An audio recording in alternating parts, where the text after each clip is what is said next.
Stop by quick, I guess. No mushroom. And check this real quick though. Okay.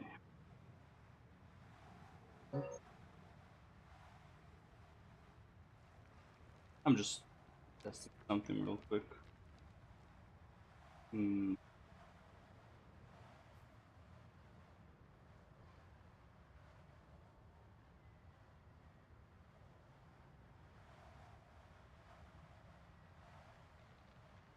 Will work. I guess that works. Okay. Look, it's taking a bit too much of the screen. It's hmm. Smaller. Do a quick test.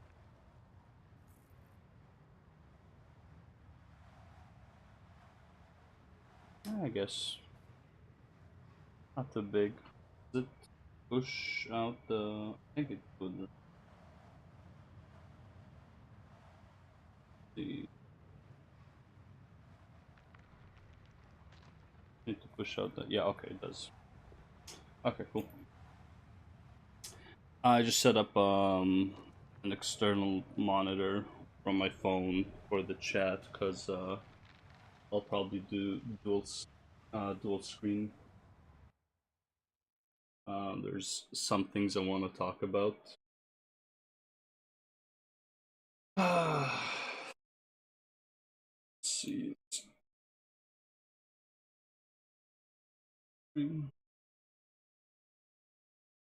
Yeah.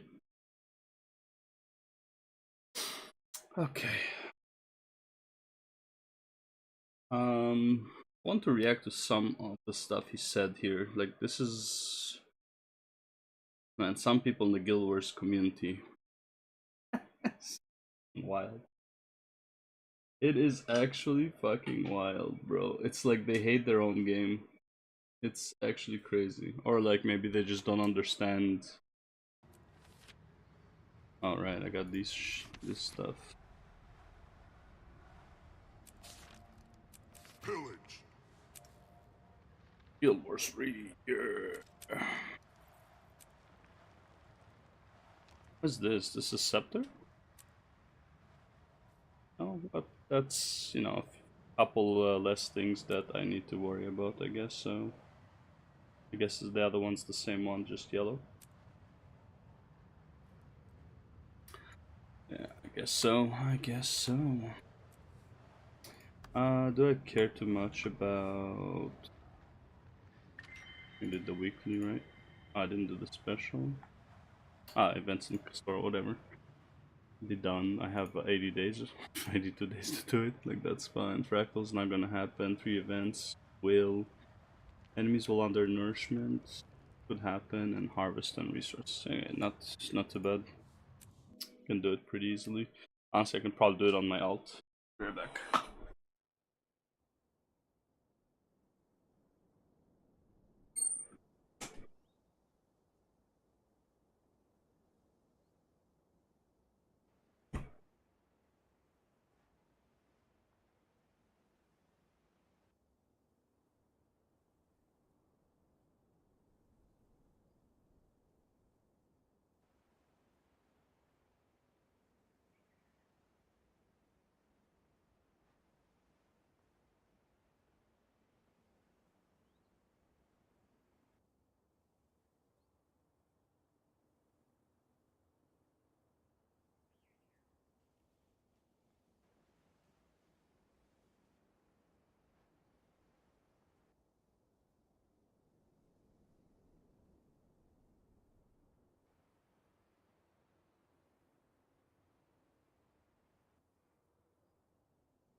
Okay.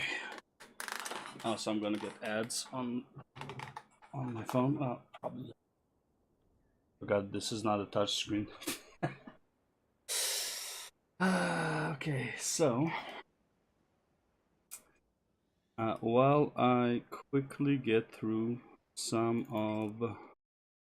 It's actually time to officially start the stream. Now, I've only been streaming for 2 months, and people already compared me to Asmongold Bald.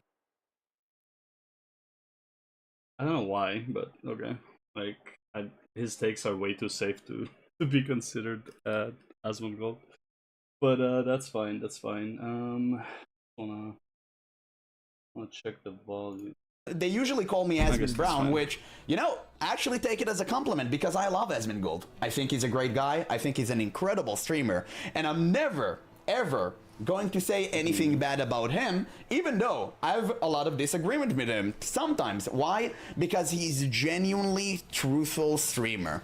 Usually, he doesn't lie, and he does not use derogatory terms against people he hates. Sure. Now, as far as I'm aware of, that being said, the Guild Wars 2 community is, let's just say, a little bit on the opposite side. Now, just say it, bro. We have. This is the thing. I don't think it's the Guild Wars 2 community. I think it's the vocal idiots on that are like they're like online. It's like I don't know, but I guess like who do you consider the Guild Wars 2 community? The ones who are online and vocal, or do you consider them like all the players? Because I would guarantee most players don't care if Asmongold plays or not. But you have the vocal idiots. You all know who I'm talking about. The fucking furries. The ones with the she, them in their fucking bios. Right? Those ones are usually the ones that are like outspoken about retarded bullshit. Right? And this is, honestly, this is why... Not why, but like, this is a massive reason why, like, I hate joining guilds in oh my god, in MMORPGs and like talking to my guildmates, because bro, every fucking guild has some of these people in it. It's like out of nowhere, like everything is going fine, everything is okay, everyone is chilling, and then somebody is like, oh yeah, by the way, I just changed my pronouns to they, them, so please refer me to, like, dude, fuck, like I don't want, like I don't care, like I just don't care, right? And then they start with like, oh yeah, I'm on this med. Oh, and it's like it becomes their whole fucking character. And it's like, dude, I don't care, man. Like, we're not that close. We're not that personal, man. I'll treat you like I treated you before.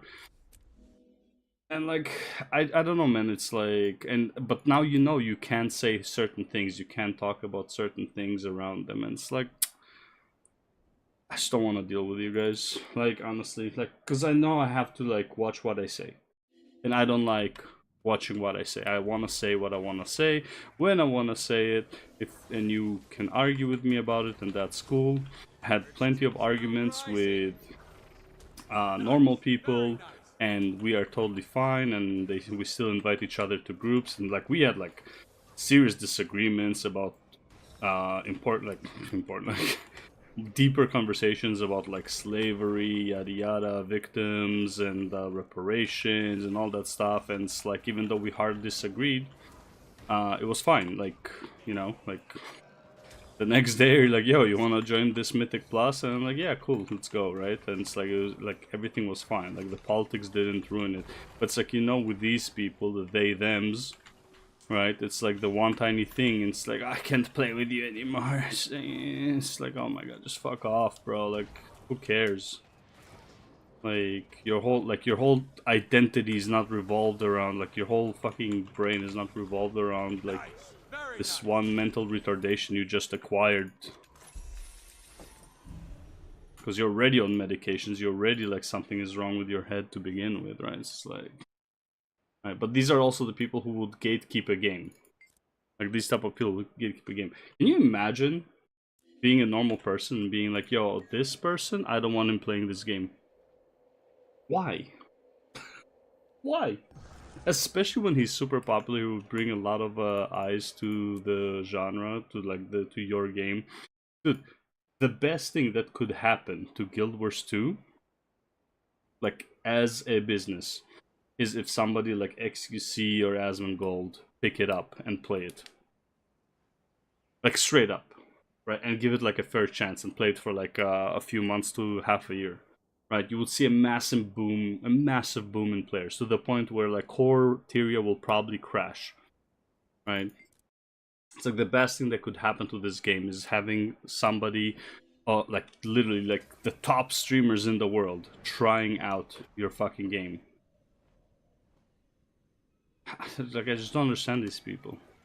Like, no, Guild Wars 2 doesn't need it. Actually, Guild Wars 2 actually does really fucking need it. It really, really needs it. Now, the way that I know that is because I actually just, like 15 minutes ago... and You know what? Here, let's... We're live. Guild Wars 2, nice. Because I recently watched something. Right? Where's the... I want the category, to be honest. 2.6k viewers, bro.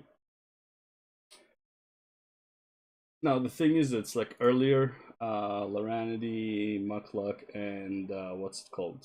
And Mighty Teapot were online.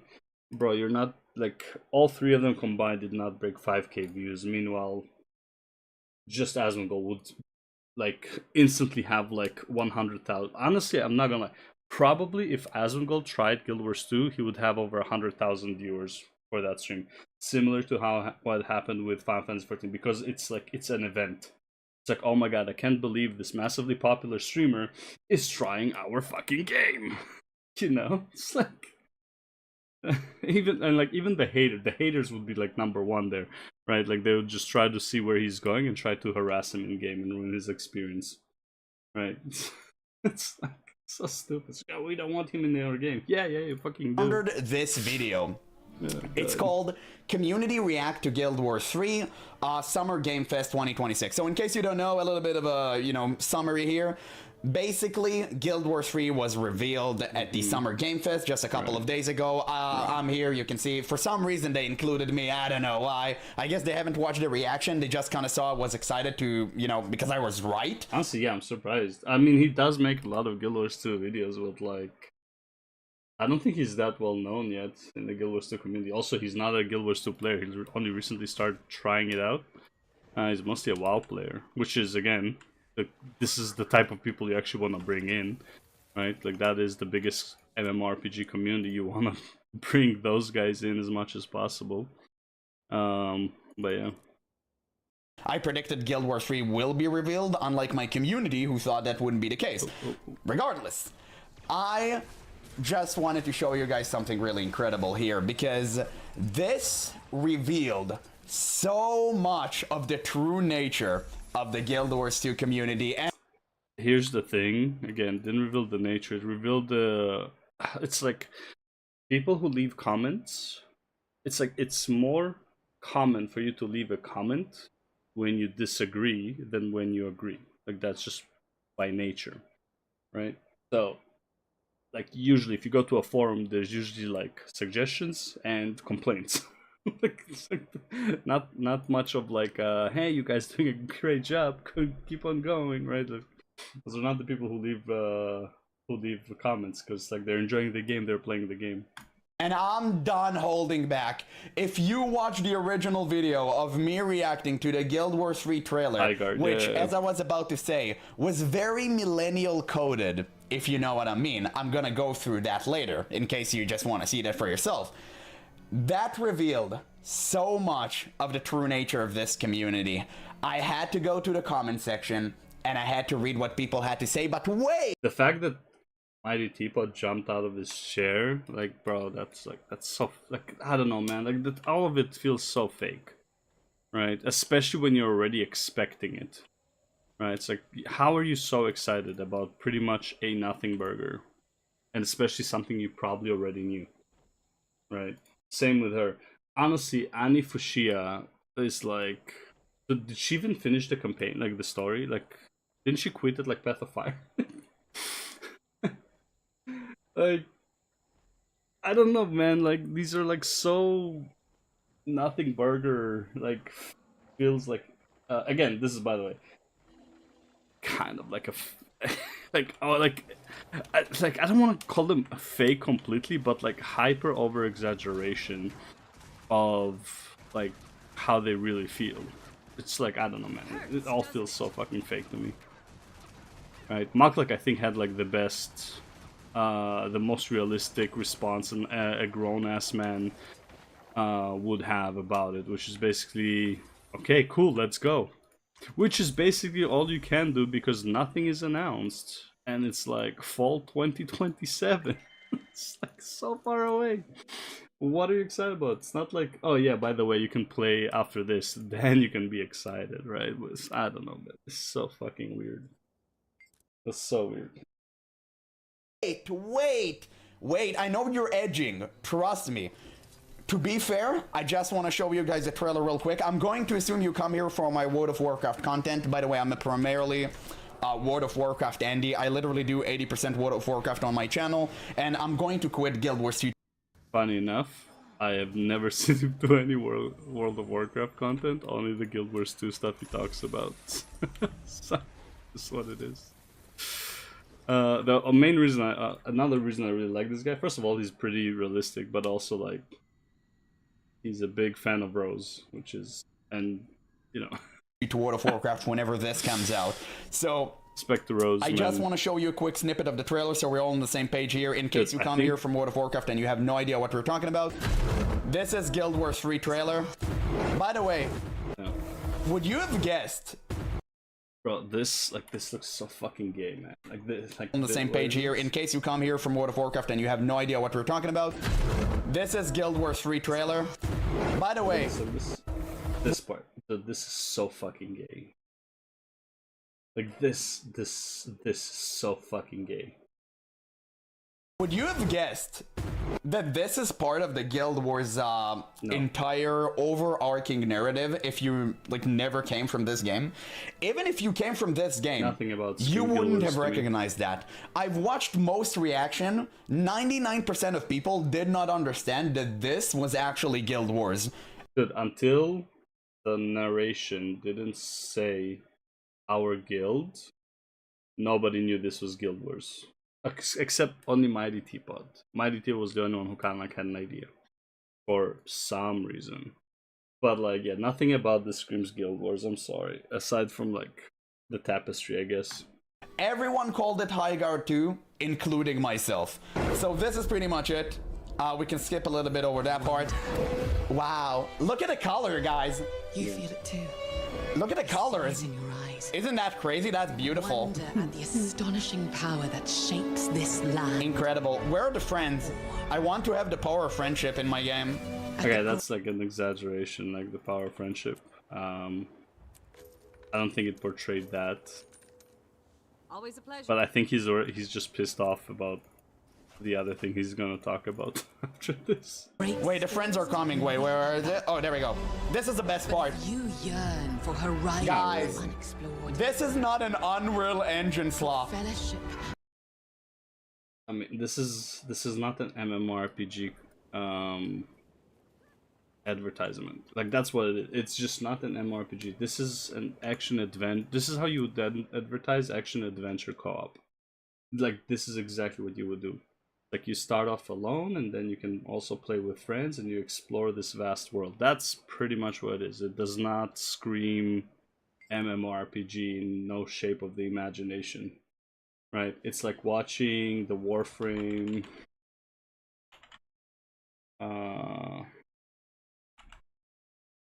Is it trailer? Opening cinematic? It's like watching this, right? And saying this like, oh, this is an MMORPG. Like, no. Fought Really back. It's like, you can, honestly, this is more of like an MMORPG advertisement than what Guild Wars 3 had. scattered across frail worlds.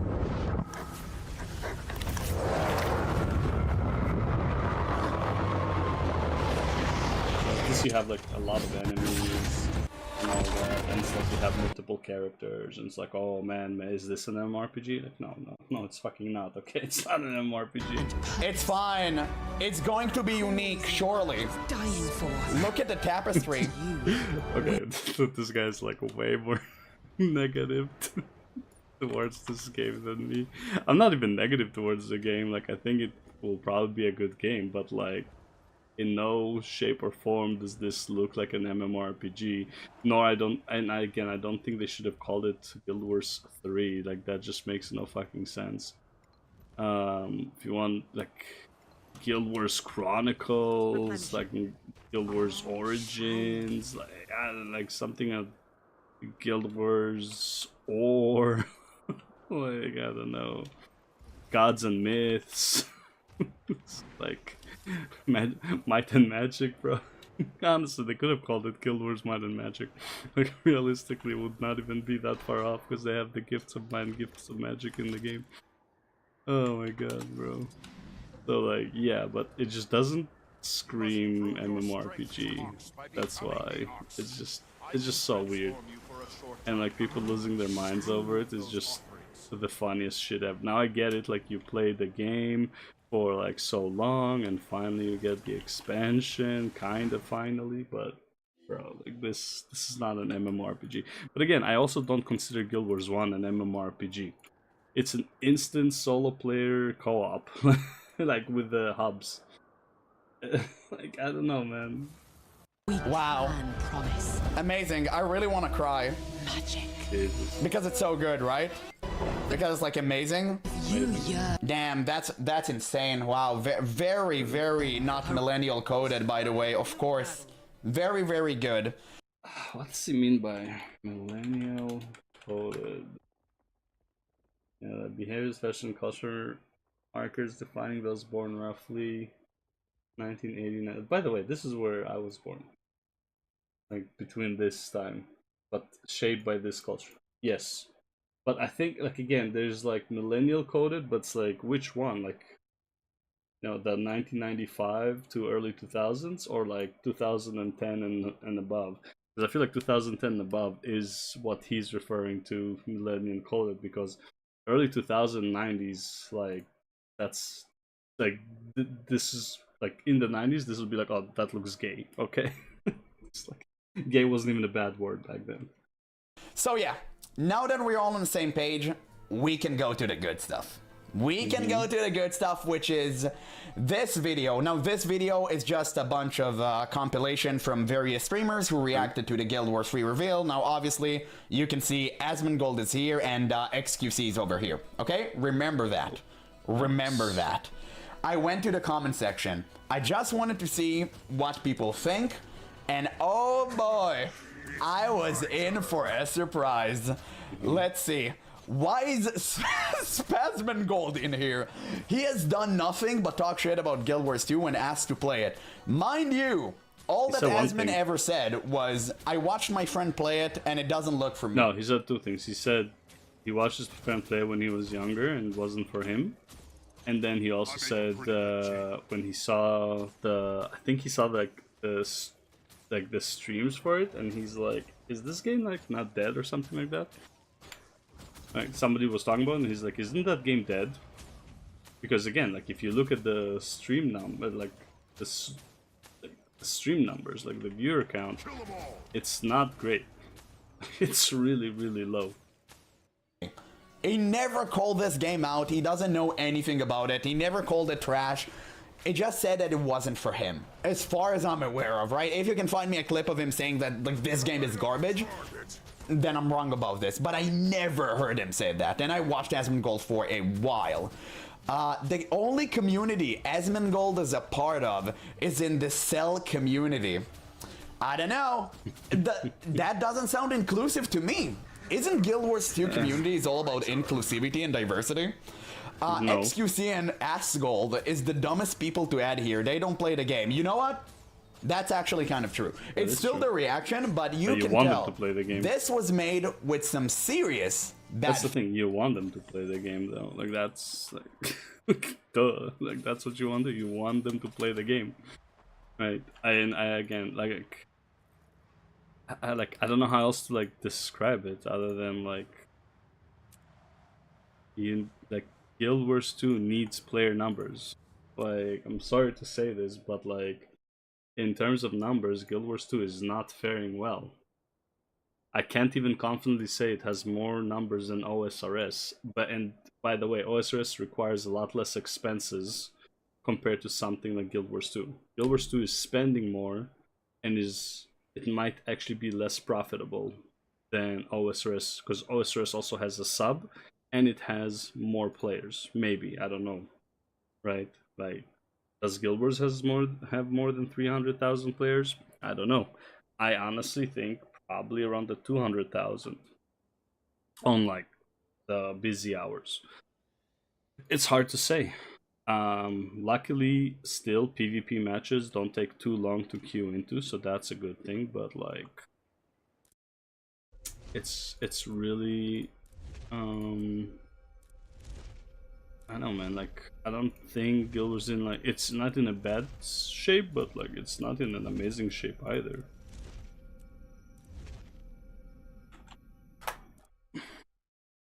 Fate. Why would you call them this way? But sure. Asmongold, yikes. Okay, interesting. Bro, get Asmongold out of here. Bro represents everything. Okay, the rest is just raging about that. And then he talks about Rose MMO, that he thinks he deserved the ban, but not perma-ban, just like a short duration of a ban. And honestly, first of all, I don't even think he deserves a ban, to be honest. Like, he didn't say anything insane. And the other thing is, honestly, I think Rose content of Guild Wars 2 is outside of like guides for certain things in the game, which basically like really like what you would want to do in a game like Guild Wars. You want to make guides.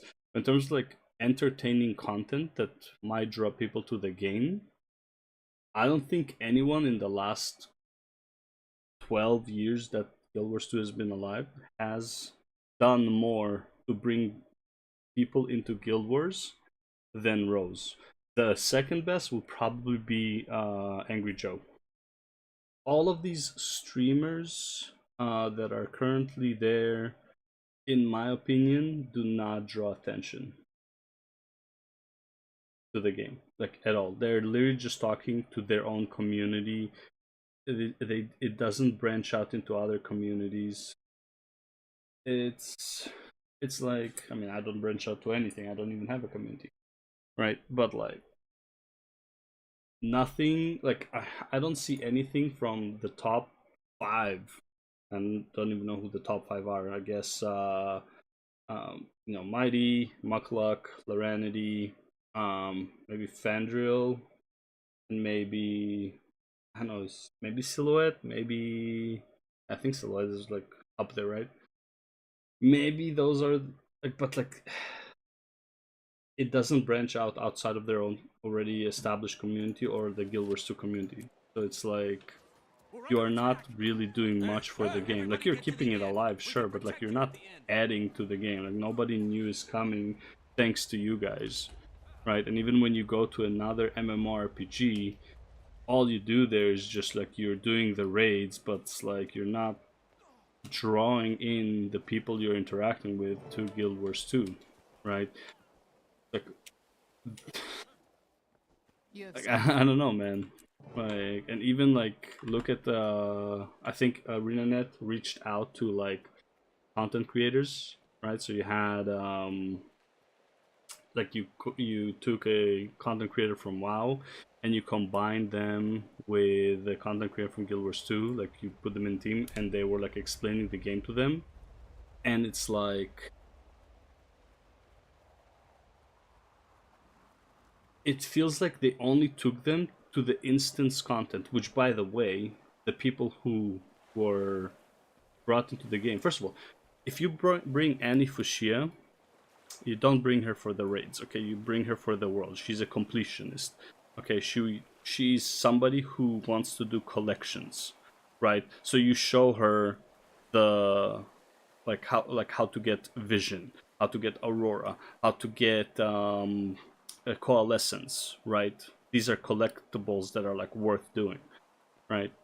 For what's her name, the blonde Swiss German chick, fuck, I forgot her name.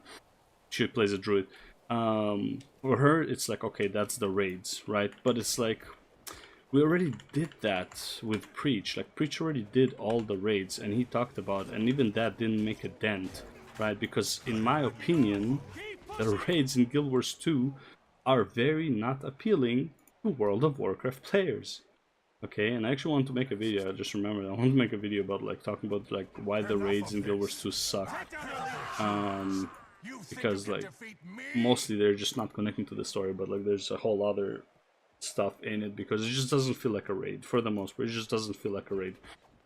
So yeah, but, like, you're bringing in these streamers. First of all, Zepla just doesn't have any reach, really. It's like, as soon as she left Guild Wars, Final Fantasy 14, her viewership dropped like 80% or some shit like that, right? And even within FF14, she'd be like kind of like, they complaining that she kind of like betrayed her community or whatever when she went back to WoW or some shit like that, because Final Fantasy 14 was in a rough patch or some shit like that. And it's like, oh, the second there's a rough patch, you just quit on the game. And again, like, it's one thing where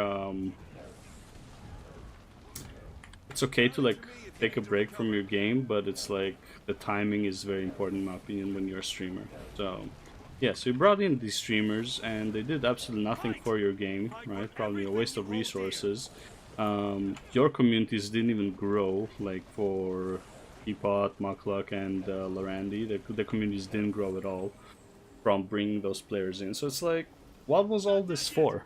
Right? It's like, oh, bring eyes to the game for, like, bro, like, people who watch, God, what's her name? Oh my god, the druid player from WoW. People who watch her, like, it's, first of all, mostly girls. Okay. Girls who like fucking hang out with other girls and raid. Okay, like that's like based on, like, I was watching her stream for, I think it was some drops or something. I was watching her stream, and it's like literally the whole conversation was like so girly. I was like, fuck that. It's like, I can't. But yeah, it's like, I don't know, man. Like, I feel like they didn't target the. It's not even didn't target. It's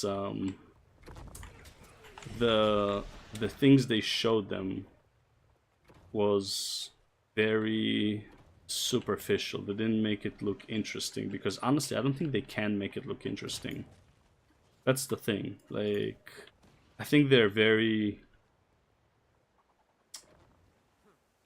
dry, right? I think Mighty Teapot is what do you call it, like, he's self-entertained, but I don't think he's very entertaining as a whole, right? I like, his knowledge is good and all that stuff, but it's like there's so much, you know, he says something and then like that laugh, right? Which, like, I don't want to call it fake laugh, maybe he just always likes to laugh, but it's like there's always the laugh, right? Pretty much, like, it's like the awkward laugh, you know how it is? Like, it's not a fake laugh, but it's like, it's the awkward laugh, right? As in, like, non-confrontational, doesn't want to say something, like he wants to stay safe kind of thing, right?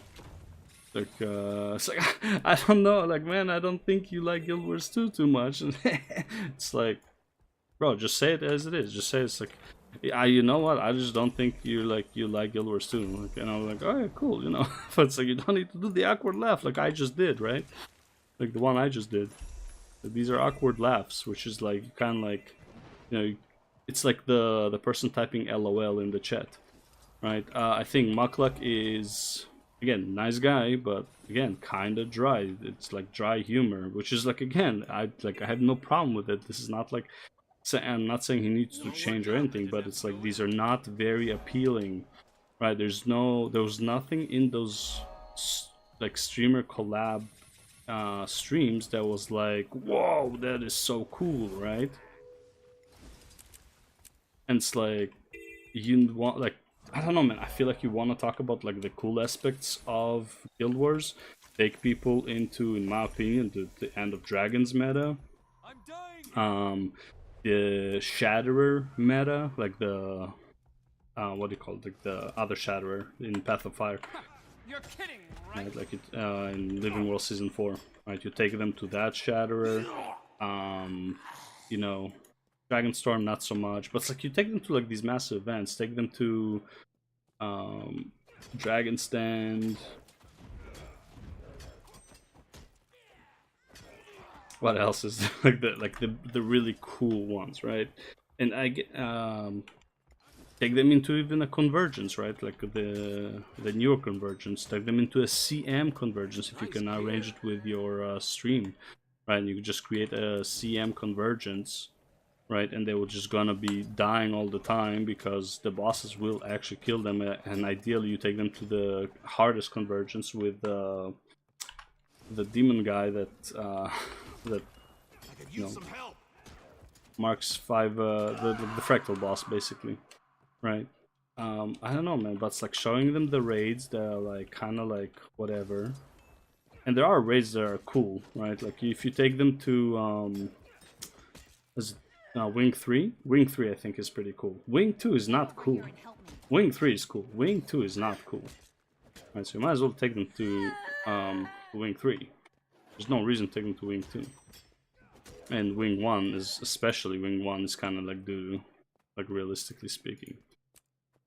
So, I don't know, man, like, I felt like there was such a miss. Also, like, you wanna take the like, you wanna draw attention to PvP, you bring in a PvP player, and, you know, and bring, like, Grimface or whatever, and, like, talk shit in PvP, and, like, you know. But PvP, like, is, like, a much bigger learning curve. I think Shobek did a pretty good job talking about PvP, that is his theme, but you know, like, I don't think Shobek was big enough, and the fact that he just came and left so fast made it feel like, again, I don't think classic Andes are just gonna leave their game, so it's like, it's kind of like a dead crowd, like they're just playing WoW because it's WoW, they're not really playing WoW because it's actually a good game. Right, so it's a game I've been playing for 20 years, I might as well continue. But anyways, Rose MMO, Guild Wars 3 reaction. I actually want to see this. I was on Discord Monday. How delusional are ANET partners over Guild Wars 3? No, that's not it. Here we go. I really want to watch this. I haven't watched this yet. Dude, 1 hour 20. We're definitely upping the speed here.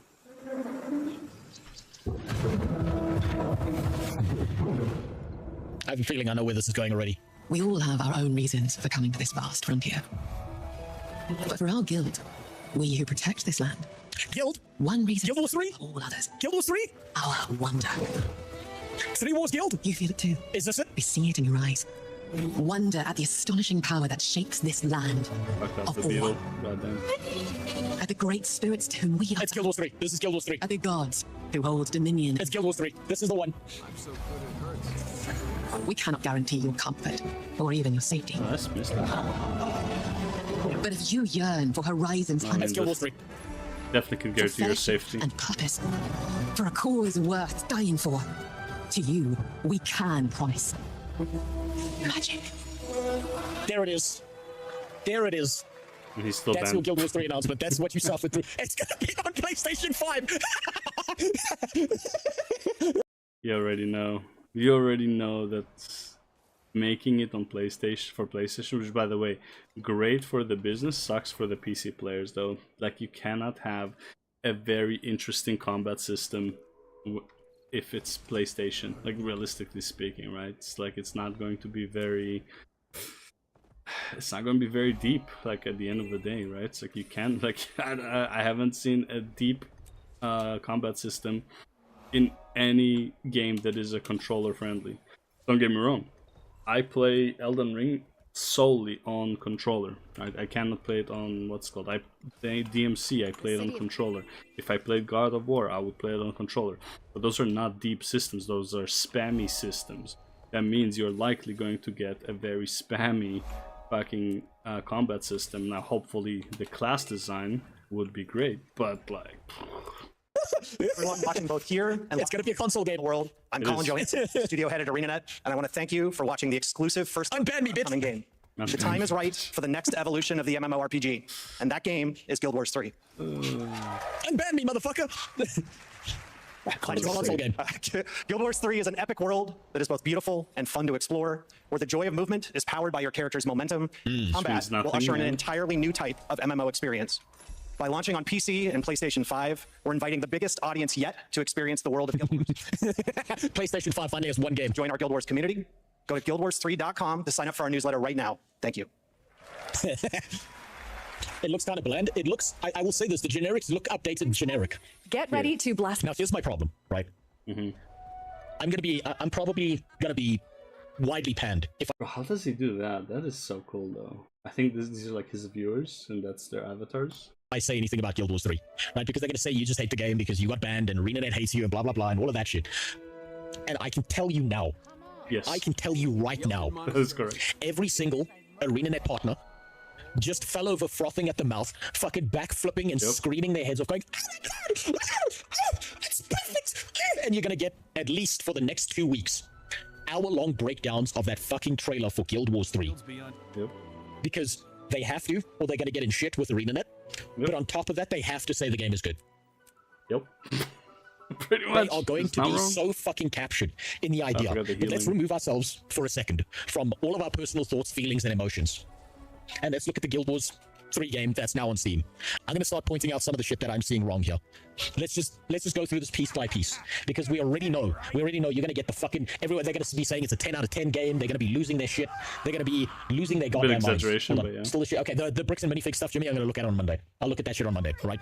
Let's just go through this. Let me tell you what I see wrong with this, because you're not going to get this opinion from other people, because other people are going to tell you how amazing and incredible and everything that's happened. I had that opinion, but yeah, from the main Guild Wars 2 main Guild Wars 2 creators, yeah, no, they're like kind of like tucked, like they have to say the good things. They can't criticize anything. With Guild Wars 3 is going to be the best I even game saw ever. one of them defend the generic look.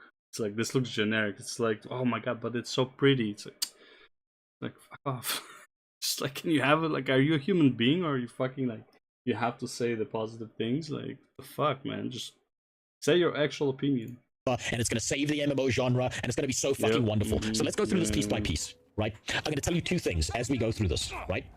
I'm going to tell you what you're going to hear from other people, and I'm going to tell you what I see. And they're going to be very different, conflicting opinions. Sure. I wasn't banned and I hated Guild Wars 3. I cannot see it last 5 years or once it comes out. Okay. It will, because it's on console. It will. It's going to be a couch game, which automatically makes it like already super appealing. So yeah, it will. It actually will last 5 years. We'll go through it. We'll go through it. It's too soon. Seeing that PS5 logo made my heart sink. So we'll get there, Galantir. You're right, but we'll get there. We'll get there. Right? What does that look like? So bad. Quality, that's 1080. To you. What does the scenery look like to you? What does this look like? Does this look like... Think about this. Does any of this actually look like the world of Tyria? Nope. Is anything you're seeing here, the motion blur, the movement, the action of moving through here, what does this look like to you? Don't think about Guild Wars. What does this look like to you? It doesn't look Guild Wars. Gen AI. Put that aside. Put the AI aside. You know what it looks like to me? It looks like a trailer for the new Horizon Zero Dawn game. That too. This looks like Horizon Zero Dawn to me, with updated graphics. Fable, that's fair. Generic fantasy, fair as well. I can see that. Warclaw, don't know what that is. High God, mobile game. It's not a workflow. It's not a workflow. That's the thing. It doesn't even look like a workflow. I see this. I can see Fable. I can see where you're getting Fable from. This looks like Horizon Zero Dawn to me.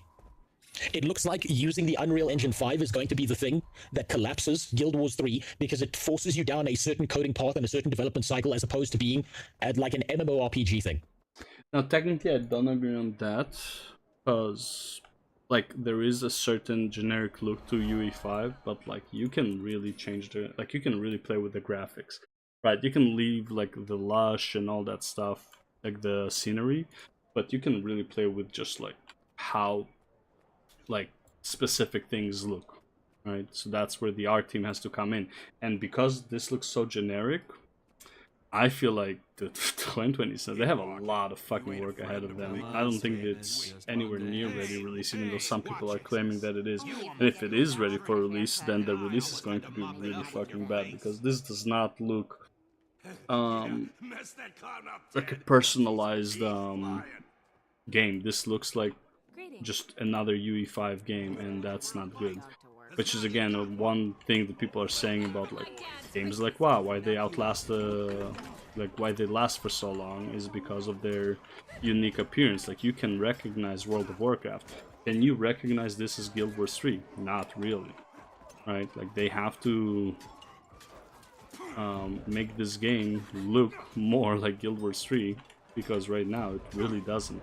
Like, oh, that looks like ore. It's like, yes, you recognize the structures. We're talking about the graphics. Okay, we're talking about like the general look and feel of the game. And if it's just another generic slop, yeah, a lot of Guild Wars 2 players probably not gonna like it. Other thing I want you to note, right? And this has become a key indicator. This has become a red flag. Whenever you see a lot of motion blur, not good. A lot of high reflection matched with a vibrant purple color. The vibrant purple color to me has become a red flag that I've seen across all games that do dog shit and fuck things up and like to push political opinions on people. Yeah, what is it with Dragon Age the Veilguard being the worst of that. Not as bad in this scene, but I do see that same vibrant purple tone, and it's concerning me. Asmongold mentioned it, that pinkish purple is DEI coated. I felt it instantly. This is going to be a highly politically pushed game, and that concerns me. I'm still going to try and play it, but it does concern me, right? But it's not, it's a red flag. Not if it does become DEI slop, you know, the kind that he's suggesting, honestly, that might be the end for ANET for me as a whole, not just Guild Wars 2. Like, at some point, it's like, the game can be good and all, but like at some point, like, I also have some principles, and if the game design goes down this like stupid rabbit hole, well, first of all, probably not going to be a good game, usually how it is, right? And everybody knows that Guild Wars 2 has been going down that path for the longest time. But yeah, maybe, I don't know, maybe I'll just play Guild Wars 2 PvP, and hopefully that will be enough for me, and maybe I'll just go back to League of Legends, and I really don't want to go back to WoW, because it's shit like that that already made me quit WoW to begin with, so... Not an indictment on the whole game. So let's keep some balance. That is a red flag, not a full indictment. Almost 30k hours invested into Guild Wars, and it's just pissing me off. That's fair. I think that this is going to piss off a lot of the old players. See what I mean? This could be Aloy riding one of those mechanical deer enemies. This could unironically just be Aloy sitting on the top of that thing. Same motion, same fluidity to it. Looks like Horizon Zero Dawn to me. We all have our own reasons for coming to this vast frontier. But for our guild, we who protect this land, one reason stands above all others. Thing that concerns me here, massively concerns me, right? I do wonder if they're gonna have 3 factions. And we actually gonna do the guild wars. Is that they're doing this very high fidelity, here's a cinematic thing. We're not seeing dragons, we're not seeing world elements, we're seeing nothing related deeply to lore or story. What we're seeing here is just a tapestry being woven, right? Yep. There's no actual world building in the background. Even more concerning. Yeah, there's nothing. Than all of that. There's nothing. Is that right there? One of the most exhaustingly detailed and rewarding MMOs in existence. Oh, yeah, well. I do not fucking trust IGN. Whenever IGN hates a game, I know the game's gonna be good. I think IGN gets most things wrong, but that doesn't mean that it automatically means the game will be bad. There were a few games, but I suck with names and I don't have the memory for it in my brain. But there were a few games that IGN and the players thought something was good. I think it like depends on who reviews the game. But in this case, because there's so many hints about, and like knowing ArenaNet is more into the, you know, it could be another flag. I won't say red flag, but maybe a yellow flag that you could pay attention to. And if there's enough yellow flags, that would be a red flag. That's another red flag. It's just cinematic though. Gameplay trailer will tell more, perhaps. But the cinematic is a key indicator of what we can expect to see, particularly because they're using Unreal Engine 5 to build the game. There's no reason to believe that they wouldn't use some kind of modern graphical style. And what concerns me about that modern graphical style is that when you've got that much high fidelity when it comes to a video game like Guild Wars 2 or Guild Wars 3, how many people are you actually going to see out in the open world? How many people? Is it going to be 20? Is it going to be 100? Is it going to be 1,000? Yeah, it's 4. There's no open world. You got to remember, the more people in a world, the more you have to process. The more you have to process, the more people's GPUs catch on fire, the lower the frame rate drops, the worse the quality of the... You cannot run, like, you will not have this game as a massive online multiplayer game. It's just not gonna happen. MMORPGs are dead, bro. Guild Wars 3 is just what they devolved into, rather than what they evolved into. Experiences, right? There's a reason why a lot of MMORPGs dumped down on their graphics and kept low poly models. It's so you could you could interact and be around a lot more people. Yep. This prequel, when humans first arrived, yeah. So this is probably when the humans came through to the world of Tyria and then picked a fight with the Char. So you probably won't be playing Char when it comes to this. Yep. I see flying mounts. I say not again. Honestly, I don't. The Char happens a bit later, though. There's probably plenty that happens before the Char, but we might get to the story of the Char attacking Ore. But if we get to that story, that means we also get to destroy Ore, and the gods will leave, and then it's like, well, then what do we have left at that? It's like, what is the next thing then? I don't think I'll play Guild Wars 3 because I'm so tired of open world MMO with mounts. It's the same rehash thing over and over again. I'm going to disagree with you. That, not because I think your opinion is wrong. I'm going to disagree with you on the idea that this might still... I could be wrong about all of this. Yeah, you have to live with the fact that we all could be wrong about this, and it might be a decent experience. However, I would caution you to wait until you see gameplay before pre-ordering or doing any of that shit before the game is in people's hands and you can see what the fuck is actually going on. Right? It makes me want to tell people, be cautious about this. That's what I see so far. To be fair, you never see more than 5 people in Guild Wars 2 because of how many cosmetics those retards have. I mean, I've seen plenty of people in Lion's Arch. I've seen tons of people there. Our wonder. You feel it too? That again, right? Let's look at this. Again, this reminds me of Horizon Zero Dawn. I mean, yeah, it's the same engine. Again, this doesn't... How do I put this? Guild Wars and Guild Wars 2 had a vibe to it. Yep. Right? It had a very specific vibe that was a through line between Guild Wars 1 and 2. If you played Guild Wars, like if you just played Guild Wars, and you knew nothing about Guild Wars 2, if you saw a screenshot from Guild Wars 2, you would immediately be able to tell that it's Guild Wars 2. You would be like, yeah, this is part of the Guild. Would you be able to immediately tell? I do think the player characters are similar enough. There's this whole like smudginess to the skin, like the colors of the player, like the colors of the skin are a bit smudged, which is similar to Guild Wars 1. Right? There are a lot of similarities. It doesn't feel as foreign as what Guild Wars 3 looks like. Guild Wars universe. I don't see the through line here. I don't see the matching kind of artistic stylization in this kind of cinematic that we saw from Guild Wars Reforged or Guild Wars and Guild Wars 2. It seems like they've dropped that artistic stylization and replaced it with modern graphics that don't actually have a soul. What's the word? Novelty to them. They don't have a soul. Which is a little bit concerning. What I expect to hear from people who are ArenaNet partners, ArenaNet streamers, ArenaNet YouTubers, people who are captured by that, are going to say this is incredible and amazing and perfect and wonderful. Oh, it's so good to see an update to the graphics, and it looks so unique. And let me tell you about this little fucking dot over here. And it just feels like they just never played another game in their life, which is fucking odd because I know they did. Well, some of them at least did. But like, yeah, it's actually baffling that they're saying how beautiful this looks. And it's like, no one is arguing that generic UE5 looks good, but it is still generic, and it's not a defense to say how good this looks. It doesn't look Guild Wars like that. I think like it just doesn't look Guild Wars. Like that's all you need to understand about this, right? Oh, wait, hold on. This dot over here in the left-hand corner and why that's so important, blah, blah, blah. So I expect that from them. So I'd say be very cautious listening to them until you see solid fucking gameplay. But the number has gone up, Guild Wars 3. Yeah, of course. No, number's gone up. Hype. This is, okay, this is the hype stage of an MMO. We are now in the hype stage of the Guild Wars 3 MMO. And everybody expected the number to go up. The question is, like, in the next year and a half, is that number not going to nosedive? Is that number actually gonna make, like, numbers for Guild Wars 2?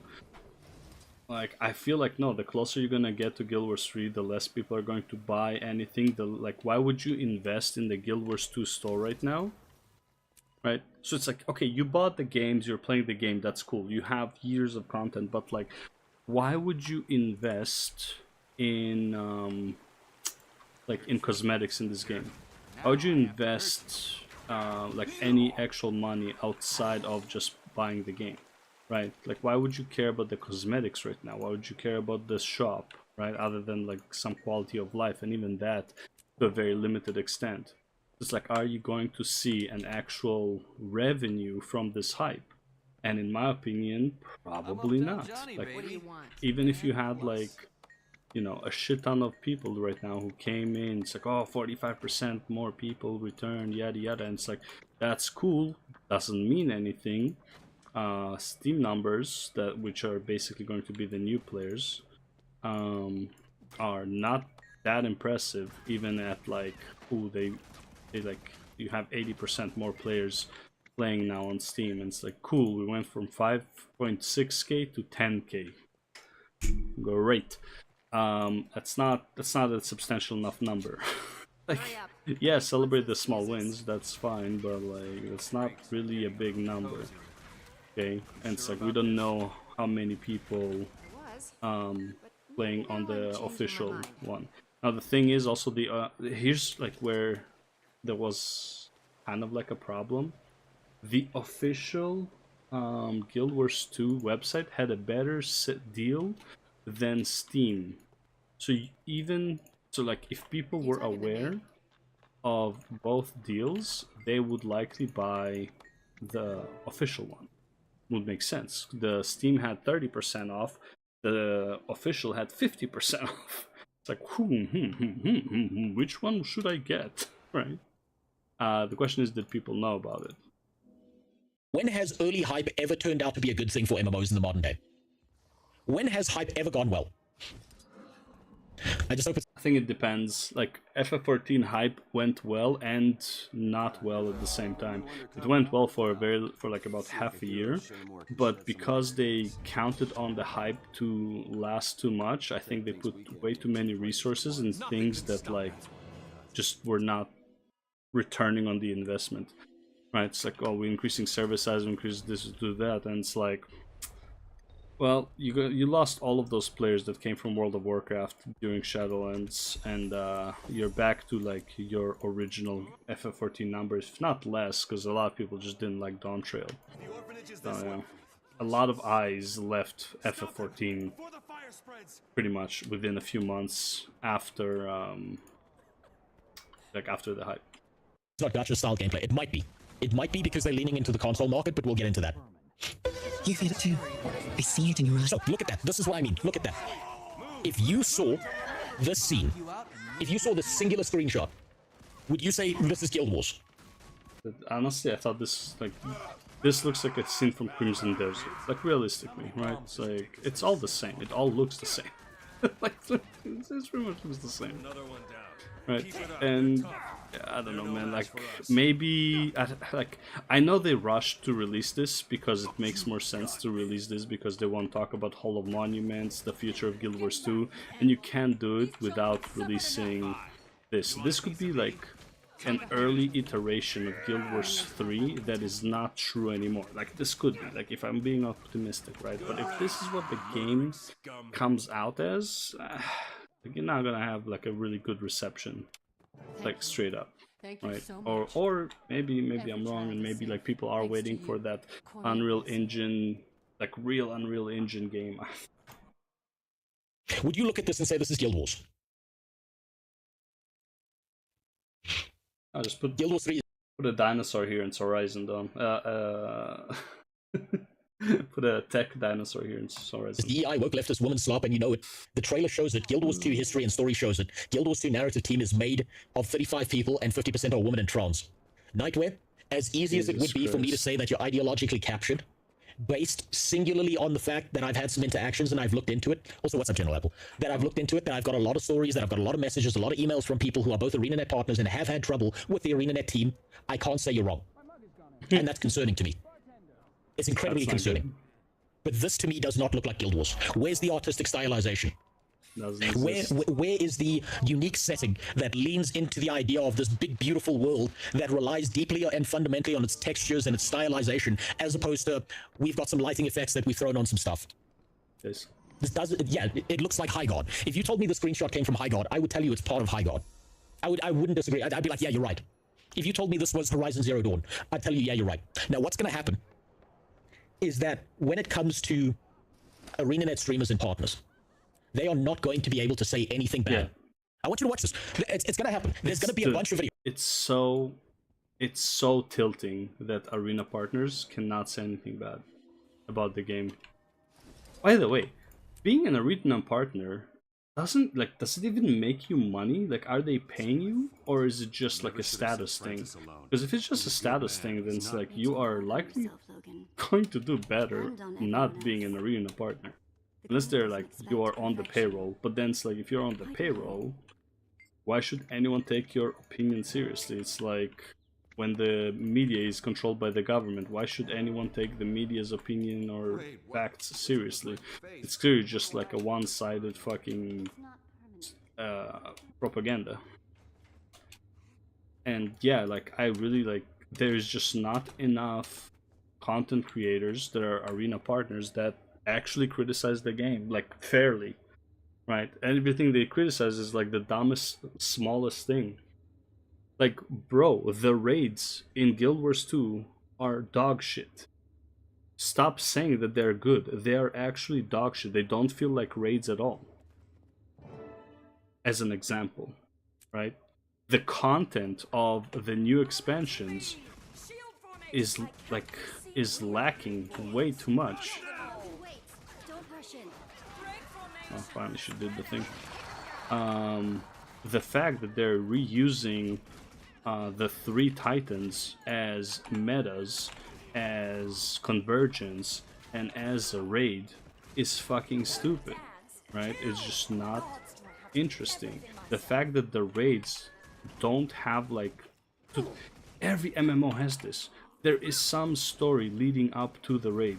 There is some reason you are there that, like, you know of beforehand, that you want to go to that raid and beat the boss. Either it be something from the story that, like, hinted at it, some, you know, some unresolved issue that you dealt with and now, like, this is where you resolve it. Something that has to do with the main story, but like it's or the main story's narrative or world, like something, and it's like all of these raids just mean nothing. Like, it's just, hey, new raid, queue in, fuck the story. Like, there's nothing. Like, no cinematic, no like mini quest line that leads to it, just to like intrigue you to why you are doing it. Bro, like, legit, what are we doing? Like, I love that people say that it's like, oh, I play MMORPGs not for the story. But sure, maybe, but the story is what draws you into the content for vast majority of players. Even if you're not a lore nerd, you want the world to matter. You want it to have some sort of, make some sort of sense. Yeah, I don't know. I'm telling you, next 2 weeks, there are going to be a ton of fucking breakdown videos that are an hour long over this trailer. Watch how they say nothing bad about this, about how they're so fucking hyped, and how this is going to be incredible, and this is like the perfect showing from ArenaNet. Not exactly. Does that look like Guild Wars 2 to you? No, nothing, bro. What is this? Nothing. What the fuck is this? Dude sprinting up the side of a fucking mountain. Right? Basically. Doesn't have that same MMORPG vibe. This looks like it's a single-player experience by comparison. This looks like it might be a component of gameplay. Yeah, that's what I said. And its dev team is as woke as their mod simple as maybe. Fucking maybe. Muck is going to slip balls over it. Maybe he is, maybe he isn't. It's. I don't want to assume. I think Muckluck was the most not generous. Like he's not. He can't. I guess they can't be negative about it. But I don't think he's like. He was super hype compared to like the other ones. The other ones, well, the other two, really, because there's only like 3 main content creators.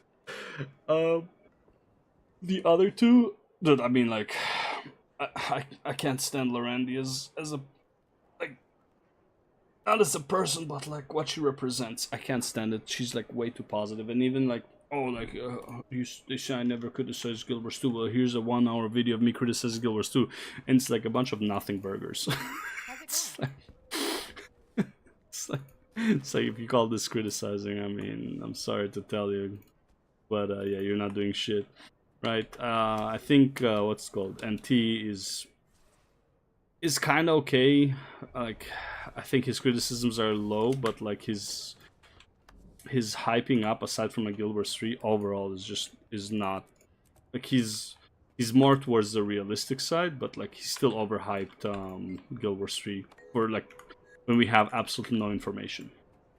Right, but yeah. Assume just yet. I would rather... We're going to go through a lot of Guild Wars 3 stuff over the next 2 weeks. I'm just telling you that. We're going to look at all of their videos, and I'm going to tell you why I think a lot of the things that you're going to hear is a pile of fucking bullshit. I read that they're discussing more details of the game tomorrow in a video. Well, then I'll watch it tomorrow. Looks like UE5 slop. We got used to it by now, but there are so many questions like what is going to happen with Guild Wars 2 production cycle and what Guild Wars 3 will stand on in terms of identity. I don't think they answered it later, but I don't know, it's kind of like a weird one, because it's like we know that they diverted a lot of resources and devs to Guild Wars 3, and these devs, based on how they said it, are not going back to Guild Wars 2.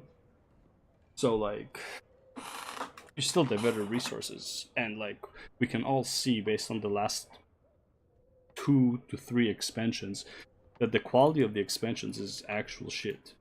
Right, I think Path of Fire was a great expansion. It lacked content past the story. Like, yeah, the mounts are cool and all, but it lacked content after the fact. And then, you know, End of Dragons, fantastic. Icebrood Saga, for all of its, you know, how people are complaining about, in my opinion, brought like a shit ton of content, and decent content. I think, yeah, okay, Dragonstorm is not great, but also like, it's a very tiny and fast farm, so it's like it's not even that big of a deal. Drakkar, in my opinion, is a pretty good fight overall. The strikes that came with Icebrood Saga were fantastic overall, right? Like, I think Icebrood Saga, and as much as people are complaining about it, is probably one of their best releases. Like, in terms of like the content that it brought to the game. And it's like DRM has a ton of potential. They just are not doing anything with it. They just created 8 or 9 scenarios that are essentially all the same. That's the problem. Make the scenarios more interesting, no more problem, right? And like obviously increase rewards and shit, or like specific rewards, like cosmetics that you can get from it, similar to dungeons. Maybe like you can get like a, what do you call it, like a currency from it that unlocks specific rewards. And I think it, like, yeah, you get the Tyrian seals, but it's like it really doesn't really do much with the Tyrian seals aside from like buy script fucking cachets. As an identity, I'm not seeing an identity from Guild Wars 3 that something like Guild Wars 2 has. It feels like, it honestly feels like they swapped out artistic stylization for graphics. Too much motion blur. 100% agree. Astonishing power that shakes this land of awe. That doesn't look like awe to me. In some of the quest lines, in some of the lore, in some of the stories, you go back in time and you find out that Awe was this massive kingdom with all of this shit, and it was this veritable oasis in this great land of a bunch of wonderful shit.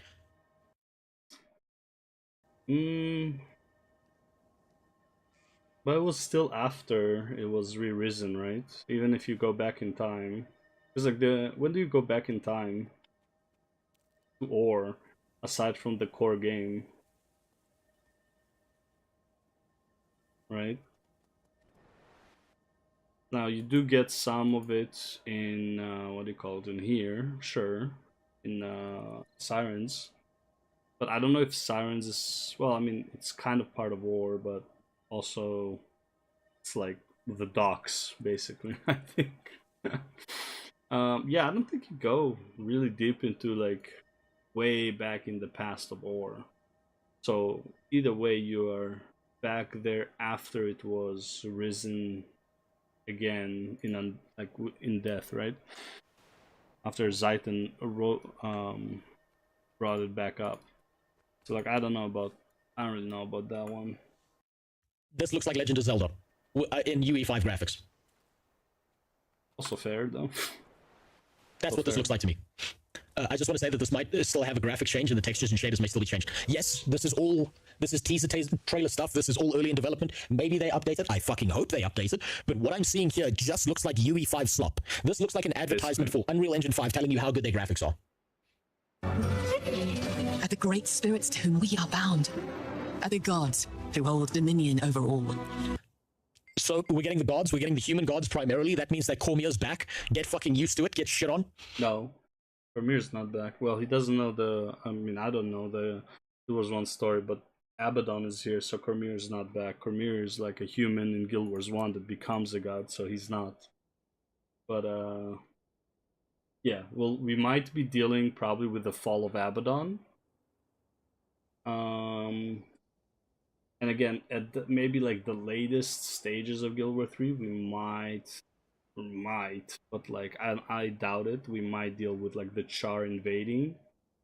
I don't think they should go that route, mostly because some people will just want to side with the Char, unless again you are making this MMORPG in terms of factions, and then you would have the Char faction and the human faction.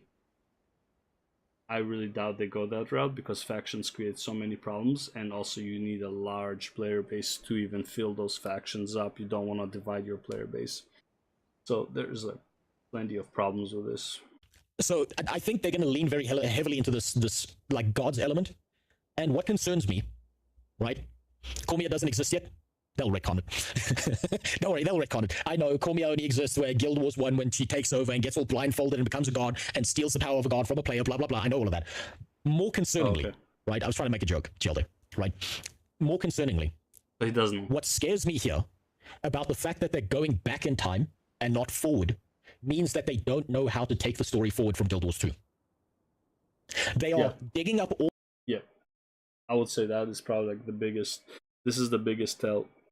I honestly would prefer if we're not going back in time, but we're going into the mists to an alternate time, and that would be the story, like exploring worlds in the mists, exploring where the original world where the gods ran away from, which, again, did the gods come to Tyria of their own will, or did they run away from something? There's like a cool theory about like if people can become gods, that means that people can there's two theories. One, that people can become gods, which is proven with Cormier. The other one is that in the mists, that the stars in the sky are all planets, or like they're all like realities in the mists, so there is no space. Really, space is the mists, and then the planets you see are just other worlds.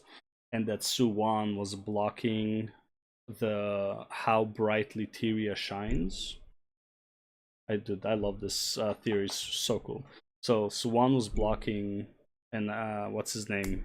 Isgaran kind of says it, that after End of Dragons, once Suwan died, the barrier she had on the world that was dimming the light of Tyria is no more, and now Tyria shines brighter than ever, and now it became a target for all these other realms in the mists, which are like the stars in the sky. That's how many realms in the mists there are, that they're like as many as there are stars in the sky. Now, my theory, this is like a weird one. My theory is that the void is a counterbalance, right? So there's a whole theory of like ascended beings eventually become like they become so powerful that they create worlds, right? They create worlds after their image or after their beliefs. So, and then their void is there to counterbalance it and destroy worlds, because you can't have like you can have so many worlds. Or alternatively, the void could be one of the creatures or beings that became so powerful, but instead of like growing in power similar to Tyria by increasing power of the creatures that live there and growing with them, the void became more powerful by consuming other beings or other celestials or other worlds. That's a cool theory, and that means that there is a main antagonist that wants to devour basically Tyria. Now we do see that there is a planet that has been kind of like consumed by something that looks like the void.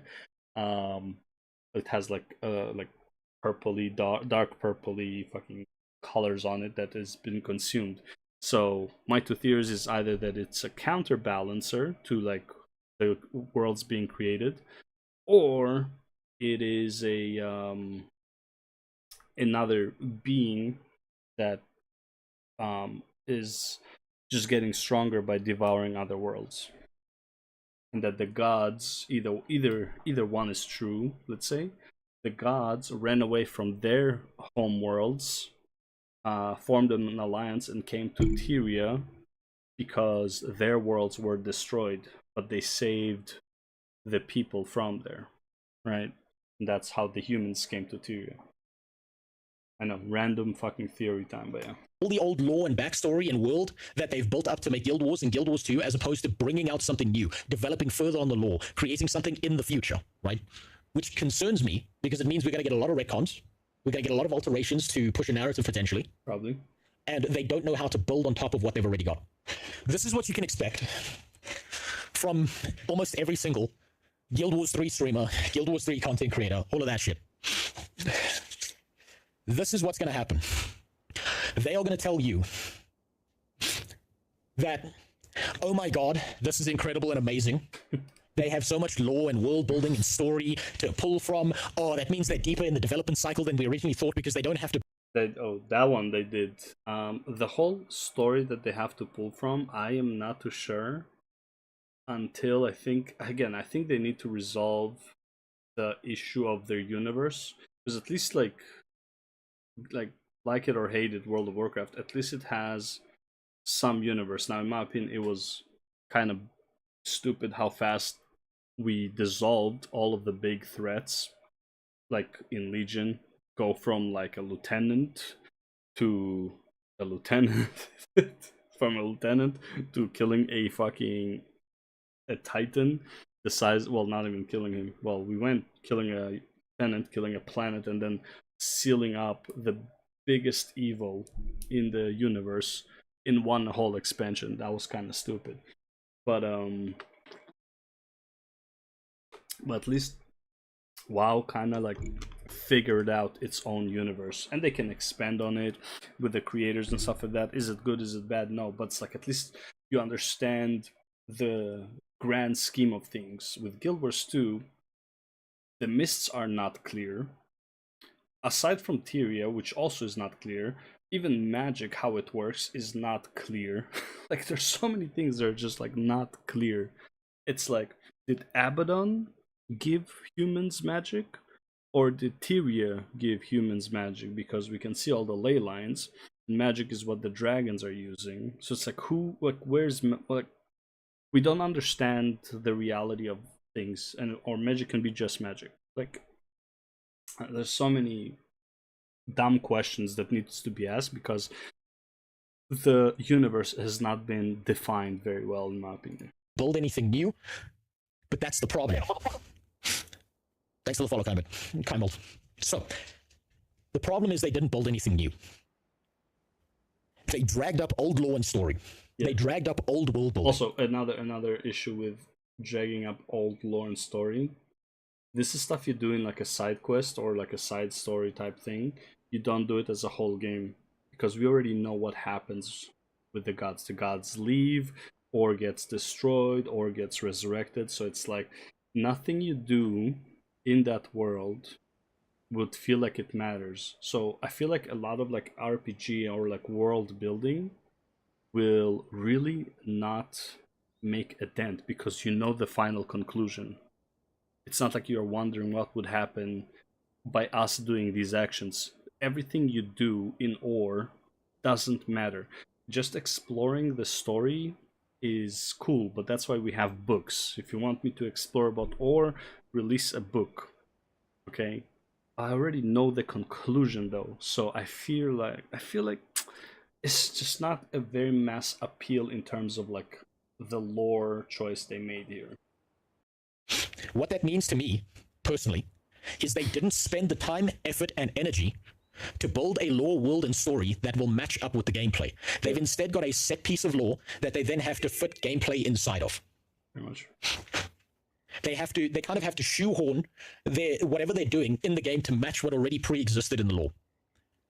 When Guild Wars 2 came out, it was an advancement on what happened in Guild Wars. They said it hundreds of years in the future, a bunch of stuff had changed, but they had to develop a lore, and then alongside that lore, they had the gameplay. That's why they match up so well. Now, they're working with something old and stale, trying to make it fresh and add gameplay to that. Are these the graphics? Are these the graphics? Fuck. Amain Silvari. Oh, what was that? Are these the graphics? Oh, this. I knew it's something familiar. Amain Silvari. So it's also a no for me. That's fair. That's fair. That's fair. I think there's going to be far less class choices when it comes to this, right? I do have a point on that when it comes to class choice. You are going to have far less class choice when it comes to this game. Why? Because it's set backwards. Race choice might be, well, again, like, this is another problem where it's like, so you're gonna have likely different races, and even if you have different classes, I don't know, man, I feel like a lot of people would want to feel a certain relationship to their current class, to the class that would play there, right? I'm sure you would still have like the fucking warrior, hunter, and whatever, like some type of like healer, whatever, maybe, or however Guild Wars wants to deal with it. Because didn't we have like cleric or something?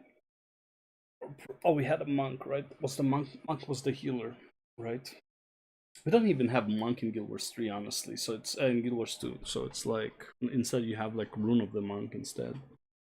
So like technically, this is not foreign for them. Like they already did it when they made Guild Wars 2, and they removed some classes and then brought them back or whatever.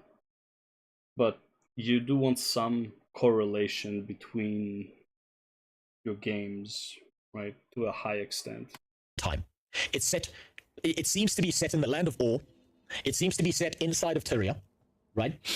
But they're going to be reducing the amount of classes you can play, because they can't have all of those interactions that occurred between the humans and the Char and the Asura and the fucking Silvari. You can't have that back in time because those haven't happened yet. So you're going to get far less class decision-making, or at least fucking race decision-making, and less character customization because of that. And again, the biggest problem with Guild Wars 2 is they are showing the world like it's a paradise that doesn't hook people in. They need to see a threat, something to look forward to kill. You make a good point, Nightwear, right? You make a good point. Where is the conflict? Where is the engagement? Where's the drive towards the idea that people are forming all these guilds inside of Guild Wars 2 if everything is all wonderful and perfect? Where's the instigation element? Where's the antagonist? Where does that come from? We need more information before we can tell that, because this is only like a 1 minute 30 trailer. But it doesn't seem like they have much right now when it comes to that. Problem with Guild Wars 2 is everything is a world-ending conflict. It doesn't have to be a world-ending conflict, right? Here's what I was hoping for with Guild Wars 3. It is small stories of small people fighting small battles that matter to them in their world, as opposed to it mattering about the entire world. You have one race against another, one dominating over another. It doesn't have to be a world-ending story for it to matter. It just needs to have a level of personal engagement, right? A good way to describe this, right? A good match to describe this, right, is if any of you know about, God, what's it called? It's the cycle of a story. I'm forgetting the name of it right now. Well, the hero's journey, right? What happens in any decent story, any solid story, right, is you have some person who gets the call to adventure. There's some degree of resistance or doubt or reluctance to go on that journey, right? They're forced into a situation where they develop outwards from that. They find allies, mentors, enemies, opposition, friends becoming enemies, blah, blah, blah, right? They go through trials and tribulations. There's some kind of alteration, and then there's the return home to back to where you were, right? Now, usually, this element is applied in stories. It's applied to worlds. It's like a concentric ring of circles when it comes to this. I don't see any degree of that here whatsoever, right? I don't see what their call to adventure is. I'm hoping that comes out in the future, but I'm not seeing that right now. Does that mean the humans will be less technologically developed? No, engineer class, yes. They have to be. They have to be less developed.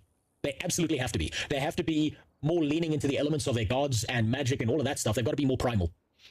I just went and looked up the timeline of Guild Wars 2. Abaddon was imprisoned 1,350 years before Guild Wars 2, so Guild Wars 3 might be set in the 200 years after Abaddon was imprisoned, or during the time. I think it's before. I think it's still before, but like the one thing that I said something here that I want to react to. They absolutely have to be. They have to be more. Oh yeah, the primitive. I actually don't think that Guild Wars 3 has to be primitive. This is literally like the whole. If you think about, Ore is literally Atlantis. That's pretty much what it is, right? That's yeah, Ore is a like side by side Atlantis, right? It's like they were technologically advanced, well, magically advanced, and all that stuff, to the point where they sunk their whole island in defense. So in that regard, they could be more advanced rather than less advanced than what we are. Also, like the fact that Abaddon is probably not imprisoned yet, and Abaddon allowed humans like pretty much free reign over magic, could actually have an implication. So if this is like before Abaddon was imprisoned, because after he was imprisoned, the gods nerfed our, like, the player's magic, right? The character's magic, like how much magic they could use, and even then they were still so advanced in their magic compared to like today. So in that regard, I don't agree. Like we now like it doesn't mean that you're gonna be primitive. It's just not great as a whole, though. Like we still know where this is going. Leaning into the elements of their gods and magic and all of that stuff, they've got to be more primal. I just went and looked up the timeline of Guild Wars 2. Abaddon was imprisoned 1,350 years before Guild Wars 2, so Guild Wars 3 might be set in the 200 years after Abaddon was imprisoned, or during the time when he was imprisoned, right? Maybe, but then why not show that? Why not show that? Why not give the iconic villains who have existed in the past of the lore of Guild Wars front and center stage, so you could be like, oh fuck, we have to go deal with this big threat. Let's see. So also Abaddon, if you think about it, he's probably a comparison to Lucifer, if you think about it. Because what did Abaddon do? He gave, it's like, what did Lucifer do? Like the the devil, what did he do? He gave people free will. What did Abaddon do? Free reign over magic, right? Which then backfired, and then the gods punished him for it. But was Abaddon evil for doing it, or were people just stupid for, abusing it? well, let's continue. We cannot guarantee you. So the Lord of the Rings story, the Lord of the Rings story, Naruto, fucking Bleach, God, every story that has, Magician, any story that follows those same kind of story beats to some degree usually ends up being a fucking solid story. And your safety. Hero's journey. But if you yearn for... Look at that, right? This is another scene I had a problem with. What are you seeing here? The Baron, or the little shits in the back? Quick question. Furs. Does that look like a Coden or a beaver? That looks like a wood rat to me, not a Coden. Your end is not. It doesn't look like a Coden to me. That's also what I said. I said that does not look like a Coden. It's like, it's okay, sure, you can say it's a bear, but like I feel like Codens have like a slightly different look. But again, this is like 3,000 years in the past, I guess. So I'm saying that their artistic stylization seems to be lost. You look at the scene. What do we got? Human, Coden, human from Panther, maybe. Weird furry rat person. We're already starting off this story with the idea that all of these people are working together. So where's the oppositional force? From the info I saw, Guild Wars 3 will be, in a way, the start of a time where nature is dominant and you establish there. Yeah, that's fine. That's not a problem. If it's more like Guild Wars than the classes... Hold on. Maybe a dwarf, but that's a weird fucking dwarf to have. If it's more like Guild Wars, then the classes would be like Mesmer, Elementalist, Warrior, Dervish, Ranger, and a few more I can't think of, then you may have an opportunity to dual class. Potentially. But this, again, to me, if you told me this was Guild Wars 3, I would tell you you're a fucking liar. It's missing elements of uniquity and novelty that you would see from Guild Wars as a story. Now, what you're going to get as the lore breakdown from a lot of streamers, YouTube content creators, whatever, the people who are deeply, fundamentally involved inside of Guild Wars, is they're going to tell you the lore and backstory as to why exactly. You want? You okay? What's the good shit? Yeah, beyond. Yeah, there's no one outside. There's no one outside, I promise. I went and looked. I give it a year and then maybe buy it. I say wait until you see... Okay, fine, I'll let you out. Jesus Christ. Oh, yeah. So, I see a mismatch here, right? And you're going to get all the lore and backstory of who these people are, and you're going to get a 50-minute video on why all these people are so important, blah, blah, blah. And that's why I'm so hyped about the game. You know what the problem with that is? It's all in your head. It's all in your head. They're going to tell you to get hyped about something by speculating and getting you to be involved deeply in this idea of, this is what this game's going to be, believe me. Do you know what game also did that? Ashfall. Ashfall marketed itself as the Asian version of the Fallout universe where all this great shit was going to happen. Came out, it was a fucking mobile game, there was dog shit, it was just corridors. It was just narrow corridors. The big... Again, dude, like, when I watched, like, the beginning of the cinematic where he runs between those little, like, mini cliffs, not even cliffs, like, they're, like, fuck, what do you call them? Like, a little, like, thing you can step on, but, like, not a cliff, like a hill, not even a hill, it's, like, a very tiny speck of, like, rock that, like, rocks that you, like, it's a path, and on the side, it's, like, higher borders, whatever. Anyways, it looks like Phantasy Star Online type of thing. Online gameplay. It looks like this.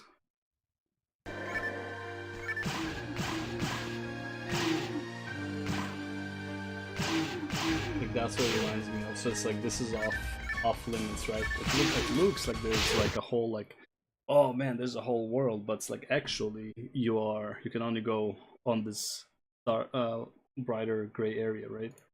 Oh god. Sort of has like a side that really designed to have good shooting mechanics. Do Phantasy Star Online too. Okay, so like if you look at the that will teach you the ins and outs. You have like the hub, right? But it's like, where's the combat? And we go into a map. Jesus Christ, can you go into a fighting map? Jesus. The improved visuals of the new graphical engine overhaul. And you do get the benefits of that in PSO2 original, or... Look at the map, right? It's like, everything looks like, oh my god, that's so cool, I can go here, I can go there, but it's like, no, it's like, it's actually like, can't go past this line here. Like, you see it's black, so you can't go to where the trees are. Like, you're locked in these instances. And that's what it feels like it would be, right? I'm not saying this is what it will be, because they are all about traversing the area and exploration, but it sure like made you feel that way in the cinematic. Big trap that a lot of Guild Wars streamers, YouTubers, and content creators are going to fall into is they are going to tell you to imagine a bunch of shit. They are going to heavily speculate on this, and then get people hyped, and they might buy an experience that they don't like. So far they haven't. But yeah. You can finally join the Stone Summit, a group of xenophobic radicals who believed that it was the dwarves' right to rule over all other races. Weren't the dwarves like stone people, though? Isn't it kind of established that the dwarves are made of stone? That's after, yeah. No Char, no Sylvari. Isn't that the unique races that made them stand out from the other MMOs like Final Fantasy and WoW? Yes, but that's why it's so... that's what's concerning about it, right? They're not moving the story forward. Moving backwards. No, it happens in Guild Wars 1 at the end of it. Okay, so they turn to stone later. Okay. What's concerning is that they can't move the story forward with those unique characters in a unique way, so instead they're going backwards. Dwarves becoming stone was the end of Guild Wars 1. Okay, that's fine. That's fine. Right? I still think it's weird that if that's a dwarf, that looks weird to me. That don't look like a dwarf to me. I don't think that's a dwarf. Horizons unexplored. For fellowship and purpose. For a cause worth. Also, they're very heavily... Okay, so here's the next part of this, right? What do you notice that they're focusing on exceptionally heavily in this trailer? What is the thing that showed up almost every single scene in this trailer so far? Let's see if you can catch this. There you go, Green Sky Wizard's gone. It's the mount. That's right, it's the mount. Oh, yeah, you're gonna start with Why is the fucking mount being pushed so goddamn hard?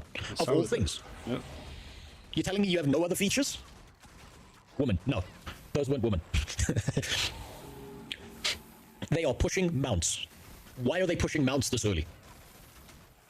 Well, they said you're gonna start with the mount, right? Why? What is the direct significance of this? Does this mean that everything is going to be on a mount? Money. Probably money, yes. But this to me makes me think you're going to get a mount right out the gate, and you're going to learn how to use the mount, and you're going to almost never leave the mount. Yep. Because they're pushing this mount real fucking hard. Also, I also mentioned that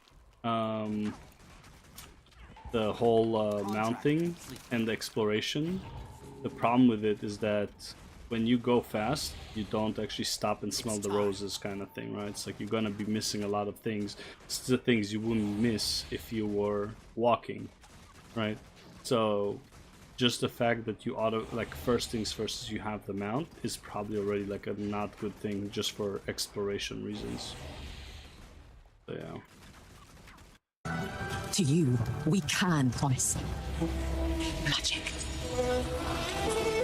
Now, this is the part when you see the reactions of a lot of the Guild Wars 3 I'm all that for kind of people. Karma. It's really where they're just going to go, oh my god, oh, it just came! And they're going to tell you how incredible and amazing it is, and they won't try and point out any of the things that are concerning.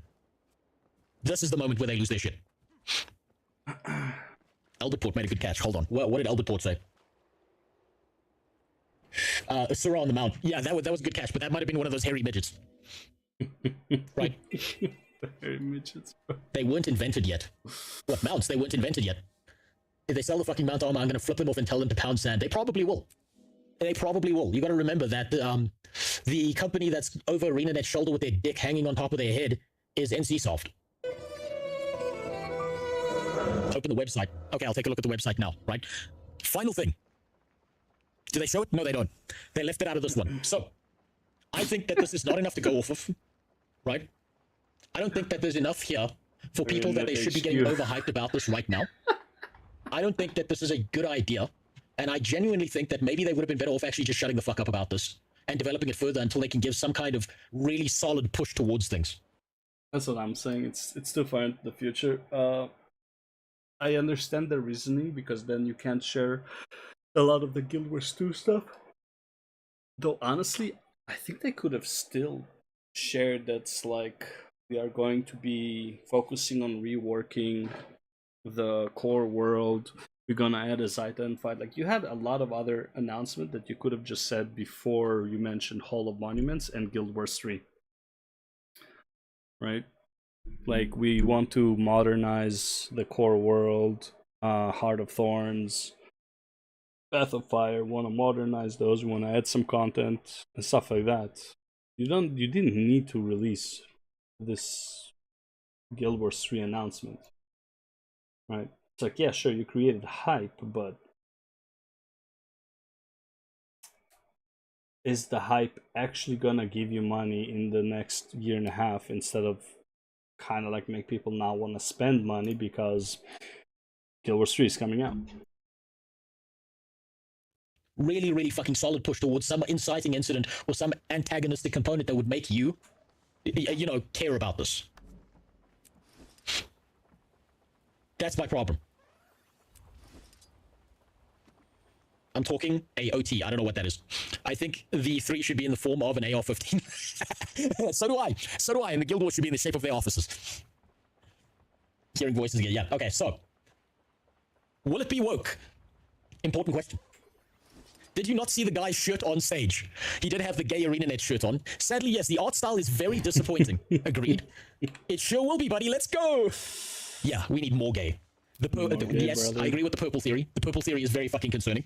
Right? You can already tell it by the art style. Man, I have hundreds of hours in Guild Wars 1 and 2 until they ruined World versus World. I hope it's good, but I had to place money on it. I bet it's a feminist out of 10. This game will very likely be panned across most games journalist websites as a 10 out of 10 game. Have I watched the Fantasy Realm Reborn trailer? Yes, I have. This is my problem. As I've discovered, digging into the ArenaNet moderation team, as I've discovered from the behaviors and actions, as I've discovered from the Jessica Price situation, Guild Wars 2 is definitely, Guild Wars 3 is probably 90% going to be a woke retard game that pushes fucking politics, real world politics, not in-game politics, down your fucking throat. 1,000 years before Guild Wars 1, lesbians were not invented yet. Robin is right here. They'll retcon that. Don't worry, they'll retcon the shit out of that. They will retcon the royal shit out of that. If you have 50% women writing a game, not good. Yes, I agree. Not because they're women, but because they're ideologically captured leftist women coming from a first world country where life is so easy that everything becomes a storm in a teacup, and they have to shove their politics down your fucking throat, as opposed to being absorbed in the idea of making law and world and story. Some of the best writers in the world, right, who've ever existed have been women. And whenever those women wrote a story, do you know what they did? You know what they didn't do? They didn't push their fucking politics down your throat. They got lost and absorbed in a world. Frankenstein's monster, Harry Potter. Exceptional stories, because it wasn't about the fucking politics. It was about the art. These people don't have that artistic soul. A PvP and World vs. World will be sold as a separate game entirely, just you wait. I don't think you're going to get PvP in World vs. World. I think that they've learned their lesson about the PvP communities and MMORPGs, and they're going to go full PvE. I think that there's going to be no PvP. And then when people ask for PvP, it will come out at a later date in some expansion. I think you won't have World v World. You're probably going to have PvP. Like a type of regular queuing type thing. Where they can instance off the PvP people, right, and keep them away from the rest of the game. That's what I expect out of them. Yeah. There will be World vs. World, and it will be even worse than World vs. World. Maybe. Who knows? Who knows? I never got to experience World vs. World. Full Metal Alchemist was written by a woman. Yes. So was Really? Oh god, well, there's like a fucking solid anime that I saw recently that I saw like the first few episodes of. It looks really good. But let me see if I can remember what it was called. It was an anime about a kid who gets like a pair of gloves, and he has this like bond with the gloves that allows him to like manipulate trash and shit. And it's like if you take care of like an item. Yes, that's the one. Dachi Yakuta. That's the one. That's the name, right? Written by a woman. Exceptional. Do you know what all those women did? Bram Stoker. Yeah, no, Bram Stoker wrote Dracula, right? All those women who wrote that weren't ideologically captured people. They weren't people who had this idea in their head that they're going to foist their fucking politics upon you, and you're gonna believe them just because they shoved it down your throat. Bayonetta, there you go. Inuyasha, there you go. Another one. Right. Wait, the problem is not the fact that they've got a vagina. The problem is that they're lacking the brain cells to not shove their fucking bullshit politics into a goddamn game. Large-scale dynamic events that players tackle together in open world team-based competitive player versus player battles and sprawling fantasy storyline. I'm not sure what that's in reference to. Is that the description? They just wanted to tell a story, and they did. Yes, and they did a fucking brilliant job of it. I don't think that a single woman on the ArenaNet team, I don't think a single man on the ArenaNet team has that same kind of artistic soul. I don't think they have that in them. Jesus, they just don't have it. Bro.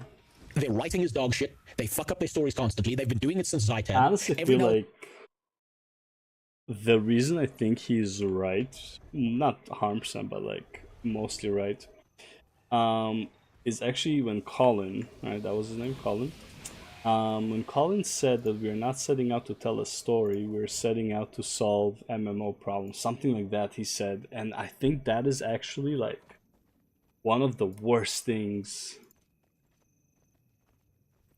It's like, if you think about it, that is actually like really fucking bad to say, right? If you're not out here to tell a certain, like a story or you know, like create, like if this is like, if your priority is not the story, is not to create something beautiful, memorable, artistic, whatever, right?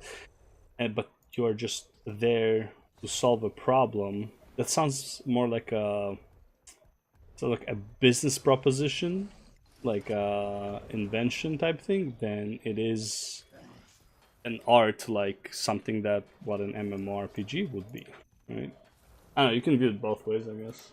And then it seems like an intern steps in and fixes some components of Guild Wars 2. I don't expect a good story out of this. I don't expect good lore out of this. I expect them shoving some shit down your fucking throat. That's what I expect. It's statistically proven now that woke devs can't deliver good games, so you know we might not care when the game launches. What's going to happen, right? I'm telling you this now when this launches. There's going to be a bunch of fucking hype. There's going to be a bunch of YouTubers pushing that hype. People are going to buy the game. They're going to early access that shit. They're going to discover that the game doesn't do what they want, and then they're going to be pissed the fuck off. But they got caught in the hype cycle. I know, because this is exactly what happened to me with New World. I know the hype cycle. Yep. I've been stuck in it myself. I fucked up and hyped up New World when I fucking shouldn't. Yep. I shouldn't have. I made a huge mistake, and they're going to make the same mistake. That's what I predict is going to happen. On the other side of this, if Guild Wars 3 does end up being a good game, I will be so happy to be wrong. So I win either way. If it's an exceptional game, then I win. If it's exactly what I predicted, then guess what? I win again. I don't lose when it comes to this. I'm going for my second walk today, but remember this, the EI only benefits white women in my country. Yes, because they've taken all the jobs that were meant for everyone else. Look at when they do those photo ops of the entire HR team or a lot of these new dev teams. You'll see an Asian chick or a black chick. You'll never see a black guy, Mexican guy. No, you won't see those guys because I bet those guys are actually creative, but they don't hold the same political opinion, right? You got to remember, the way you get a job inside of these offices is you hold the same political opinion and you toe the line, right? TOW, not TOE. You want to be pulling that line behind you the whole time. You want to be the person who's dragging that along with you. And if you don't, you're going to get reported to HR. And it's a lot easier to accuse a man of rape than it is to accuse a woman of rape. So that's what they'll do to anyone who's a dude who happens to be black or Mexican, but who actually has good fucking ideas because they don't feel the same way as the HR Karens. It's going to happen. You want because you want that to went play. deep. Depends. Based on the fact that these guys in Guild Wars 3 are targeting the PlayStation player base, the console player base. They are. Yeah, I expect 100%. that they're not going to be using the launcher. Because they're not using their launcher, I may very well be able to play Guild Wars 3. That's a real possibility. That's a real actual possibility. I may... Wait, can't you play it now if you buy it on Steam though? If that is the case, can't you just play it now if you buy it on Steam? Maybe he doesn't play. I mean, he doesn't just not play on principle. I don't get the reasoning. May be able to play this, but now let's do something a little bit special. Let me do something a little bit special. Now, if I do this and I go to YouTube, immediately, Guild Wars 3 confirmed everything we know. If I do this, Yeah, of course. Mighty Butt, yeah. Guild Wars 3, massive announcement. Stand ready, Guild Wars 3. Guild Wars 3, Guild Wars 3, Guild Wars 3, Guild Wars 3. Yeah, obviously. I mean, it's a farm, right? It's like you're gonna farm. Big reveal. Guild Wars 2, Guild Wars 3. Again, these are like, that doesn't The push say Guild their Wars 3. opinion. The reactions you're gonna see are Like, I don't think that's a fair argument. If you said, like, they were saying that, if, like, the thumbnail said, like, Guild Wars 3 is everything we wished for, and it's like there's no information at all about the game, then sure, then you're, like, that's viable. But, like, just because people are making content, I mean, obviously, like, why would you not? It's like, it's your career, of course you're going to be making content out of it. I don't think that's a fair one. going to be so over-fucking blown for this game. Because these people need to give that reaction, or their position as an ArenaNet partner is in jeopardy. These are not unbiased people. These are people who are in bed with Guild Wars 3. Let's do a little bit of a comparison. No, fuck off. Is he in war with, like, the creators for Guild Wars 2 or something? Because they didn't defend him or something, or... I need to get rid of this. I honestly, I thought Mukluk would go to bat for Rose, if I'm honest. I did think he would. Like, not like, you know, sacrifice his career or anything, but like, I really thought he would. Like, at least say something. And like, the fact that they can't even talk about him, that is the most concerning part. I haven't seen one video from a Guild Wars 2 content creator that is a Guild Wars 2 partner that talked about the Rose ban. Maybe I just missed it, but like, it's kind of fucking crazy. Like, the guy was literally like your best advertisement for Guild Wars 2 in like a decade, bro. It's fucking sad.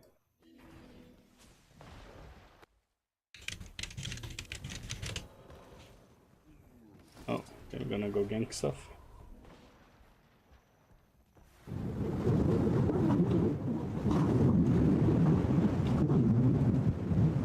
Goes to teaser trailer. Tyria.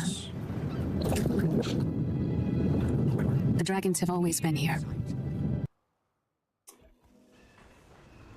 Is it the same? You're finished. Is it the same category, the teaser trailer? Like, is that a Guild Wars 3 teaser trailer, or is this an announcement trailer? Like, isn't there a difference? Because I feel like this is, like, a teaser trailer and announcement trailers are essentially different, right? So, I don't know if this is a fair comparison, but maybe it is the same category. Because I feel like Guild Wars 3 is not a teaser trailer, it's an announcement trailer. Like, they didn't tease pretty much anything. Well, I mean, they teased that it's gonna be ore, but in terms of, like, what the game is, there's really nothing. Like, you can call it an MMO all you want, but it's like, it doesn't seem like it's going to be an MMO at all. Sleeping deep beneath the earth, beneath the sea. Waiting for the time to rise. Immediate antagonistic element. 100 years ago, the drowned in unique artistic stylization. Lead into the story of the world you're in. fire of ore rose from the sea at a dragon's command. A deep fundamental understanding of what's going on. A dragon whose name is written in the legends of the dwarves. A dragon known as Zaitan. Now, before I got to the Zaitan fight, that was hype. I got to this part of the trailer. That was hype. And I was like, holy fucking shit, this is going to be amazing. Yep. I knew nothing about Guild Wars. Yep. Well, that's a lie. I did play Guild Wars 1. I knew nothing about Guild Wars 2. I saw this scene, this artistic stylization, this design, and it went so goddamn fucking hard. I was like, okay, fuck it, I need to do this. I need to play this. His soulless armies surge from the waters, hungry for destruction. Oh, look, a reason to play the game. You're putting down the undead soulless armies that are coming to invade the world you're living in. Yep. Our ancestors fought against the tide. Again, because, like, any threat you put on ore now doesn't really matter. Like, this is another, like, I guess, pigeonhole type thing that they put on Guild Wars 3. That's like, none of the threats that threaten ore matter right now for the player. So if the game is all about just, like, exploring the world of Tyria as it was 3,000 years ago or whatever, I don't think that's very interesting. Like, facing a great evil, like, again, the hero journey, stuff like that's interesting. But just, if the goal is exploration, well, nobody wants the goal to be exploration. You think you do, but you don't.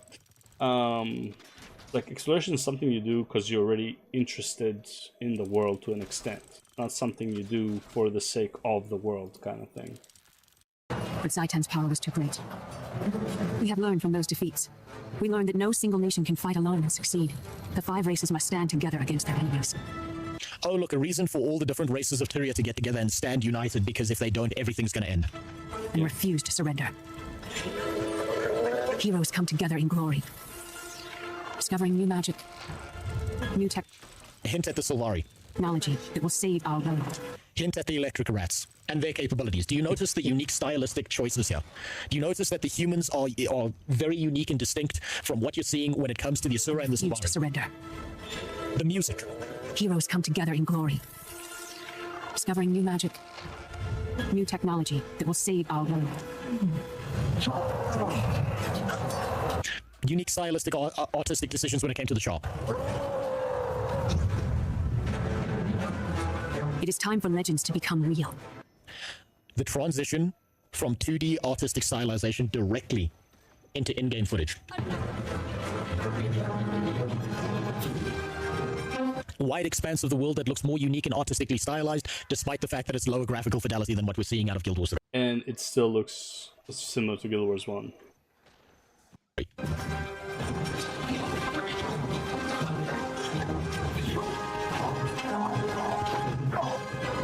The way the char moved. Even Footmaster himself, Logan, looked good.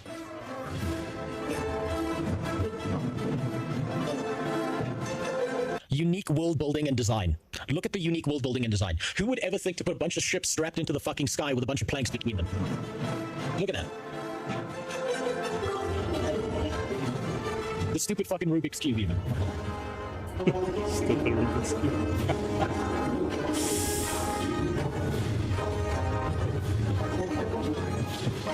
Look how everything. Just look at this. Look how every race gets their representation. Every race has their own like unique theming to them. You know what they're about. You can see their design. You can immediately see the rats are about technology. You can immediately see that the Asura, the Char are about war. You can immediately see that the Sylvari are about all the plants and shit. This trailer is what got me to try Guild Wars 2. Same. And again, this is in-game footage, no gay curated shit. All of those locations are actual places in the game that you can visit. And you know how you know you can do that, Green Sky Wizard? Because if you look closely at this trailer, you can actually see players traversing those regions. Oh, pistol, though. Where's my pistol? The norm. The way the cities are built, the designs behind it, the actual intellectual thought that went into them. I got rid of my pistol. Man, that sucks. What is this, a wide expansive world where you're going to see a bunch of different shit? Everything is thematically unique. Everything is novel. Everything's got its own design. They're not scared of using... Yet this is important. They are not scared of using blander color palettes to indicate thematic consistency. Sharper. What are these colors? Time to do some real. Bland yellows, oranges, browns, grays. I could outrun a centaur. They'll have to hit much harder. What thematic uniquity do you notice here? Is there any thematic or artistic uniquity here? Is there any novelty whatsoever? Replenish. Could this not be any other game that runs in Unreal Engine 5? Pretty much. No purple. There's purple. But it's a deep, menacing purple on Kralkatorrik, but that came later.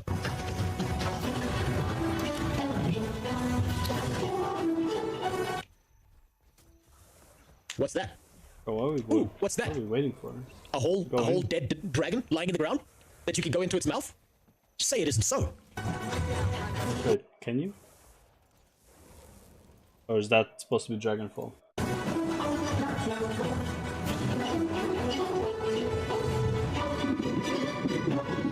Underwater? We can go underwater? What, there's things underwater as well? There's lost cities under there and collapsed ancient ruins? Now is the time. Claim. Oh look, story-relevant characters. Your destiny. Forge your legend. Well,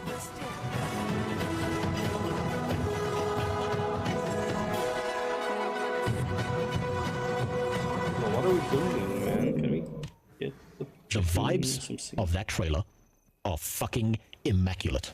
Oh, it actually was the trailer. This is the kind of trailer that people see this, lose their goddamn mind, and need to play the game. I'm gonna make you suffer through this again. Again, where's the music? Yeah, I don't think it's fair because like one is an announcement trailer and the other one is a teaser trailer, which has the content. Right? It's like I feel like it's not a fair comparison, bro.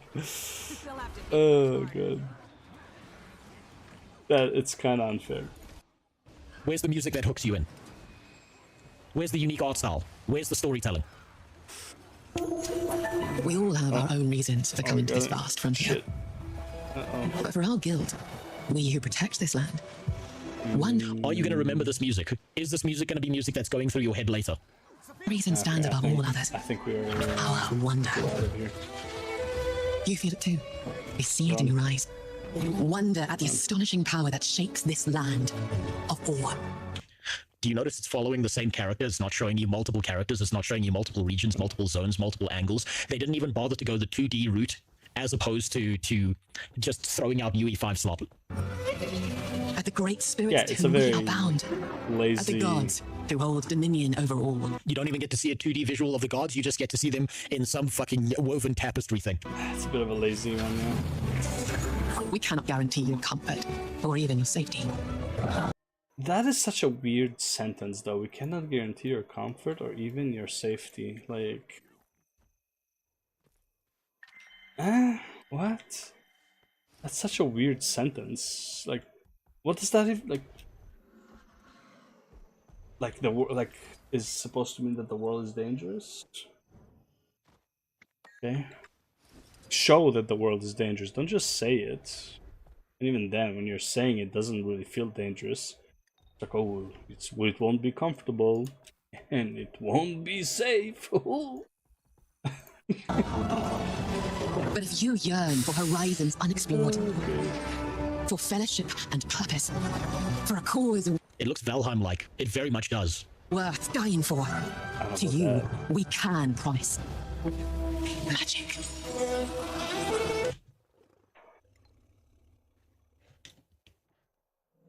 DEI purple. DEI purple. Yeah. DEI purple. Yeah. DEI purple. Hey, you got your shades. You know, you got your shades of purple. So. Purple. Notice something else. Guild Wars 2 had a big fucking dragon head in the middle of it. Yeah. You knew what to expect. It was an epic grand fantasy experience that you were going to go through. Yep. What the fuck does this mean to Pixar films? I honestly did. I legit, like, my first reaction was, did Pixar buy Guild Wars? Anyone. What the fuck does that flag mean? What narrative consistency does that have for the...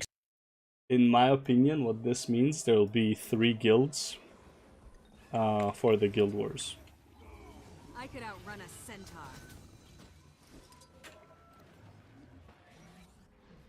You guys want to play like that, huh? Sharp blade, sharp mind.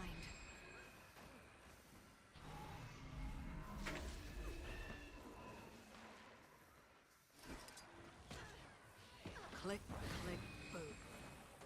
I'm caught. I could outrun a That's centaur. not good. I was trying to make plays, bro. Barely. But everybody left me behind. I wasted my my mimic experience you're going through. On Blink instead. Guild Wars. Where's the war?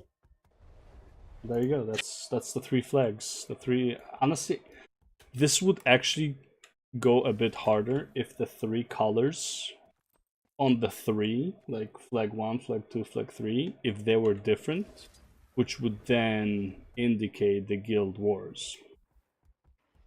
You know, like each guild has its flag kind of thing. Where's the fucking war? Where's the antagonistic element? You've got war in your fucking name. Where's the fucking dragon? Yeah, I think the dragons are all asleep. They're on holiday. They're vacationing in fucking Tel Aviv. Oh, whoa. The thing I do not see. Why Tel Aviv? This is a Guild Wars 3 trailer because it's not a trailer. It shows nothing. It's more of an announcement video. This was a teaser trailer. Yeah, that's what I'm saying. This was a teaser of what is to come. No, it wasn't a teaser. This is a teaser of what is to come. No, it's not. It's an announcement trailer. That's the difference. See my problem? Music for Guild Wars 2 was done by Neverwinter Night Sky, and nothing beats that. Nothing beats that. And did you notice that that video was 4 minutes when it was the Guild Wars 2 trailer? Yeah, I don't think he's right about this one. I think there's a difference between announcements. This is concerning to me. This is incredibly concerning to me. Compare this to Final Fantasy Evercult teaser trailer. I will when I get to that point in Final Fantasy. Dragons are literally asleep though at this time. Yes, they are actually asleep. They are not involved in the story. So where's the antagonistic element? Where's the war in the name Guild Wars? What is the component doing? It's fucking exploration. It's taking the ribbon from God of War 3. Oh, I suppose, you know, when Lao Fei was done doing it in the laundry, she handed it over to the ArenaNet team. That makes sense. Scroll down. Okay. What do we got? Newsletter and beta sign up. Is your fucking video not load? Okay, there we go.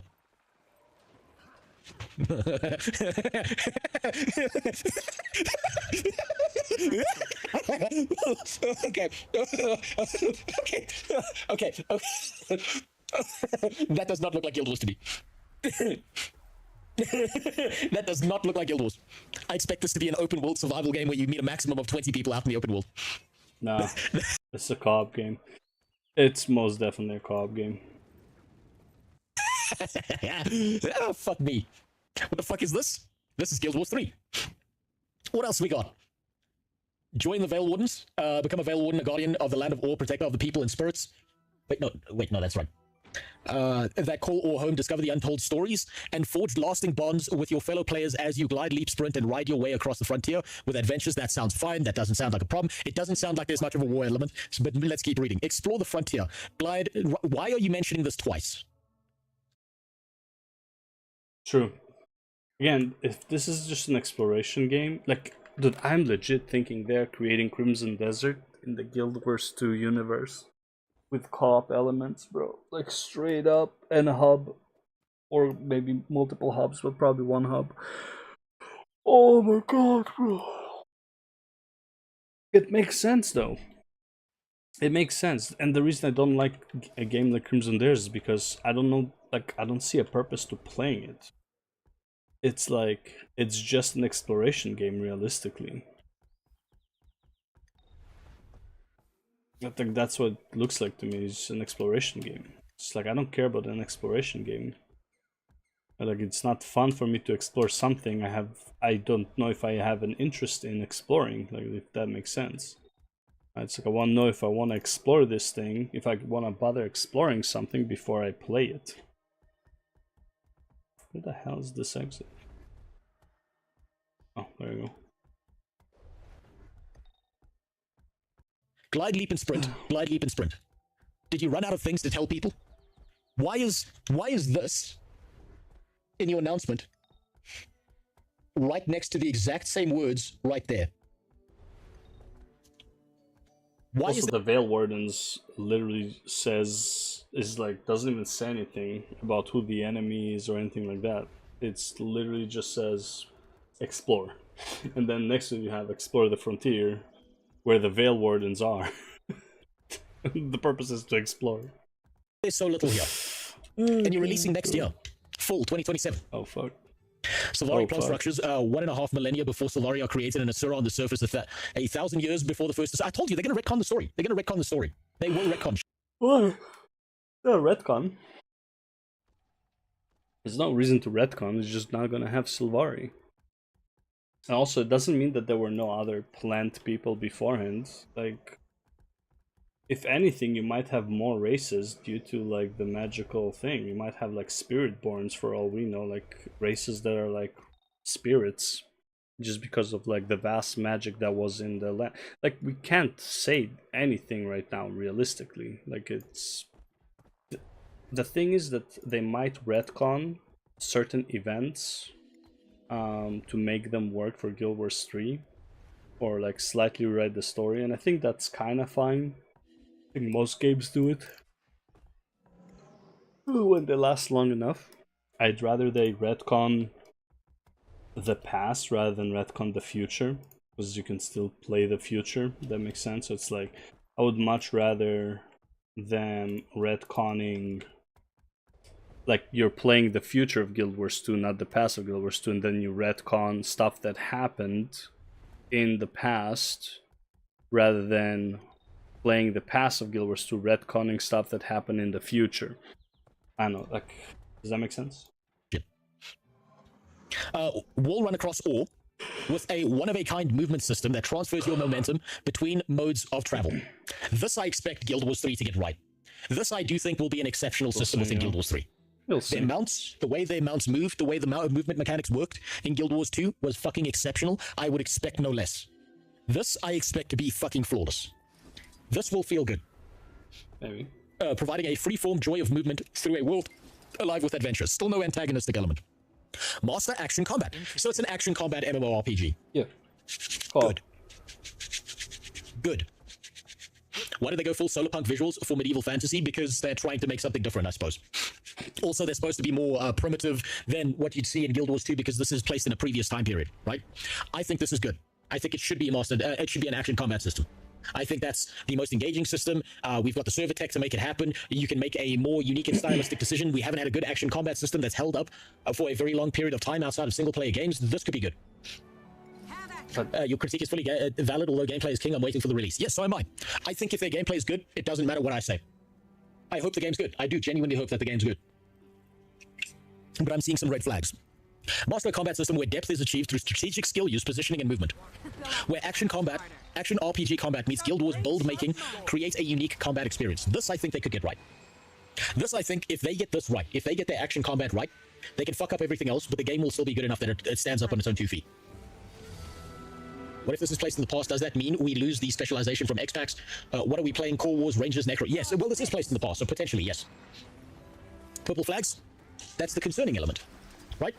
This, right here, if it's done correctly, the caveat is, if it's done correctly, will hold this game together. If it is done poorly, the same way New World did it, if this is a non-unique system and it ends up being like Elder Scrolls Online, then they're in deep shit. Should have saved the blink. Because why wouldn't you just play Elder Scrolls Online? What's up, Crafface? How you doing? Basically. I'm seeing a lot of red flags here, blink. and you're not going to hear about any of these red flags from people who fucking stream this shit. Because they're all captured in being ArenaNet partners. Yep. It'll be the exact thing I recommend them to do, or is the base game expansions, DLCs, and take place in other regions. They probably will do that. They'll re-release other regions as they go through time and stuff like that. But, okay. Here's my problem, right? I'm going to show you a trailer for something. I want you to understand this based on their marketing material, what they've put here. Just to drive this point home.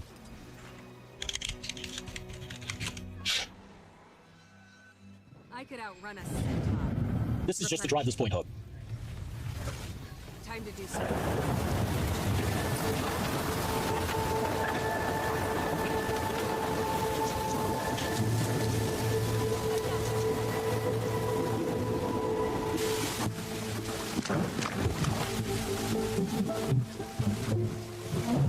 This is important.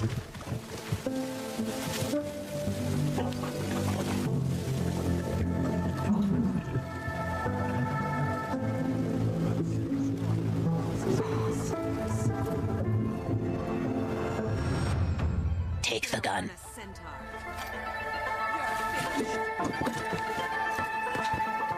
Leave the shelter. Over the mountains. Across the deserts. Dude, I can't deal with elementals, man. They're fucking rough. Go east. Wish I had my fucking pistol. Make some friends.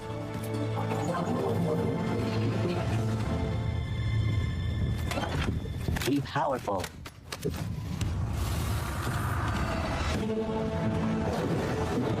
Fight me. To beat all the monsters and enemies. Right. So that's all I really needed you to see. You don't need to go through the whole thing, right? That game looks incredible, doesn't it? That game looks amazing. It looks wonderful. Chinese Fallout, yes. This game did the same thing that Guild Wars 3 is doing, and that's why it's sending a red flag off in my head. This game marketed itself as Fallout, but it's in China, and there's different things that they're dealing with, and it's going to be this big open world, and there's multiplayer, and it's going to be amazing. Do you know what this ended up being? Sharper still. A fucking phone game.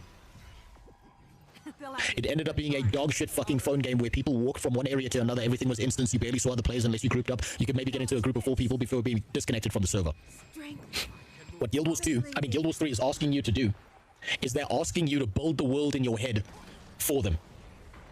God damn, bro. So much damage. Do you see my concern?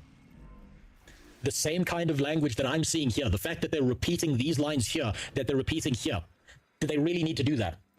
They're asking you to build the world in your head so that you get hyped about it. That's the red flag I'm seeing. That's what I'm concerned about. I wonder what the monetization model is. I'm assuming free to play, to buy to play, unless they lean into subscription, which will alienate a lot of players. I don't think they'll go for a subscription model. It'll probably be free to play with a heavily monetized cash shop that leans into all the skins and stuff like that. There's a reason that they're showing off those mounts so early. There's a reason why they're leaning very heavily into having the mounts show up in every single thing. It's trying to tell you how important and fundamental the mounts are to scaling the world. Hence glide, ride, and leap. Hence glide, leap, and sprint. It's talking about world exploration and climbing and jumping and flying over things. And guess what? That means you're going to need a mount. Guess what they're going to be selling to you? Guess the components of this game that are going to be in the cash shop. It's all the things that attach to that mount to make your mount look unique and to get you to spend money on it. There's no fucking way I see that these guys lean into a subscription model. Just realize that the most MMO players can't read paragraphs in a row, so they double the info. But they have so little info about the game that they're releasing next year that this is all they can give you. Is that it? I do wish I had a pistol. But in Guild Wars 3, it's a red flag. They show it right from the start. Yes, they do. What did they do with my pistol, Guild bro? Wars 2 had a fucking dragon on it. What the fuck does this flag mean? Where's the war component of this? What is the antagonistic element? What is the component of this that drives it? Why are they leaning into this millennialism, ultra vibrant, stylistic? Like, look at this. Look at this, right? Look at the vibrant elements of this. And then look at this. Even with Brahim, that disgusting subhuman. Look at this. Look at this. It's not oversaturated. It's not overcontrasted. It's unique. It leans into a novel type of style. I swear to God, I've seen 6 million images of indie games making pictures that look like this by comparison. Oh, dude, this is not even the right build. They've lost something along the way here, and that concerns me. The one thing I never spent money on in Guild Wars 2 was for mount skins. They were all cash shop only, and they were all loot boxes. Fuck that crap. Well, you know what? Other people spent money in those cash shops, and that's why they're going to push that as hard as possible. They probably figured out that most people spent the most amount of money on mounts, and so they've decided that they're going to focus heavily on the mounts so they can get people to the cash shop, because that's where their biggest return on investment is. That's what I expect to happen here. paleo looking. It does. It looks like paleo. Looks like paleo to me. There's going to be a smash cut compilation of every single Guild Wars 2 streamer and YouTube content creator flipping their fucking shit. And I want you to remember that smash cut when the game comes out. Because they're either going to be dead right or dead fucking wrong. There's no middle ground. They hide the same Indians that do concept art for... You mean AI? Actually Indians. Those ones. Yeah, current expansion Visions of Eternity has maps vibrant like this. Do they fit with the stylistic novelty of the world? Do they fit with the rest of the universe that they've built? Is it a thematic choice that they've leaned into? Because the entire Guild Wars world doesn't look like this. If they use the same gem store as Guild Wars 2, I don't mind it. As it's little pay to win as you can ask for, yes. If they do the cash shop correctly, it's not a big fucking deal, right? It falls to the wayside. My concern is it's not going to be, because NetEat, I'm sure that NCSoft is going to push them to monetize the shit out of this a lot harder than they did with Guild Wars 2. I look at the Guild Wars 3 trailer and can't help but compare the character to John Highguard. Highguard, fucking Horizon Zero Dawn, the new Fable games, it all seems to fit the same kind of stylistic choice that's being made that loses novelty and artistic expression. So that's a red flag for me. Now, I do have to fuck off, so we're going to end it there. Over the next 2 weeks or so, we're going to see every single reaction from every single Guild Wars 2 player, or Guild Wars 2 streamer, or YouTube creator, who's going to be doing fucking backflips over a 1.5. Let's see if he followed up on that.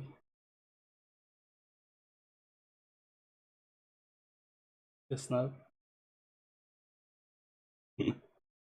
First electric chocobo challenge, what the fuck? Oh my god, bro.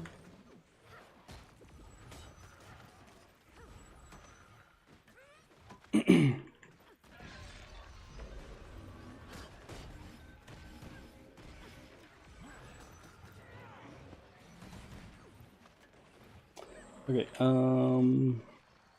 yeah, this needs to be this. This, Shadow Skill Blind, Gain Vigor, and Ember Skills is grant boons to nearby enemies, allies. Okay, well, I'm getting this from that already, so I don't need this. Form to mirror, yes.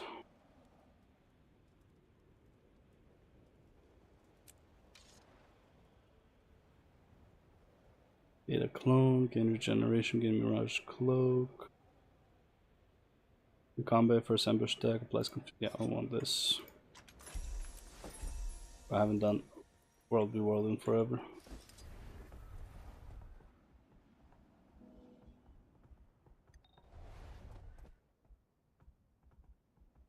Is dead genre awards?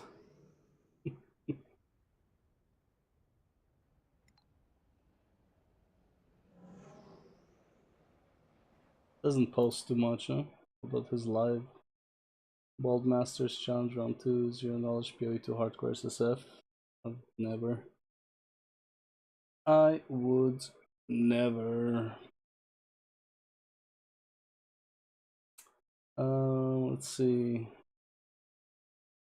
Full breakdown again. Not much. Yours announcement trailer. Yeah, see, this is an announcement trailer. It's not a teaser trailer. That's why I'm saying there's a difference.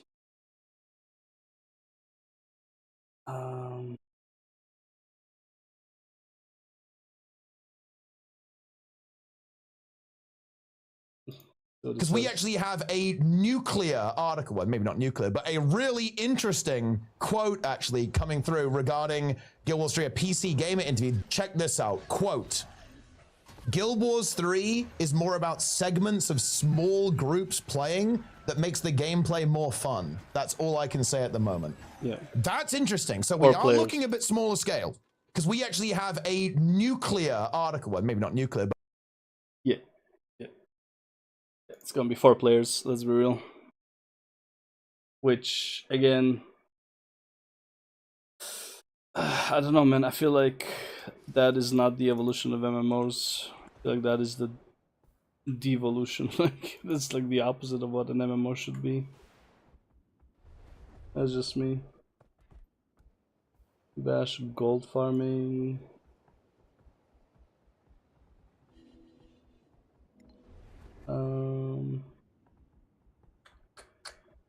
that was it for the Guild Wars 3. Level races, speculations. This like, well, as he said, it's like we're all going to speculate on some races now. Forest Gaming is way too fucking optimistic. But then again, he wasn't even aware that Guild Wars 3 announcement could be possible, so...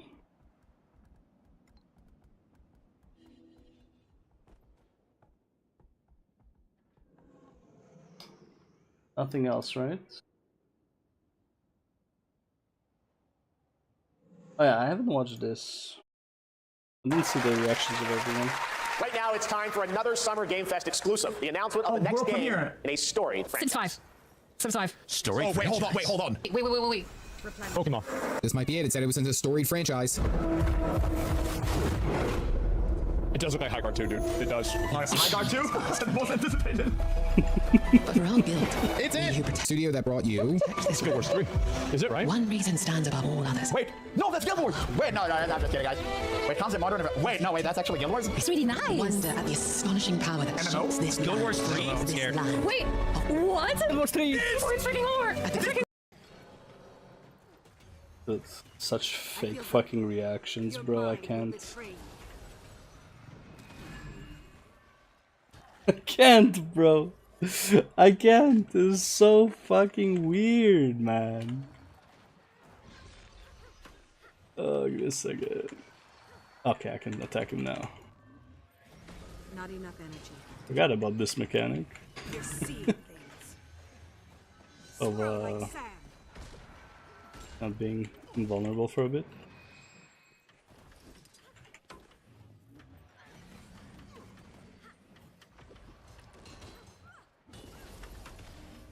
Oh wait, actually the build is not supposed to be...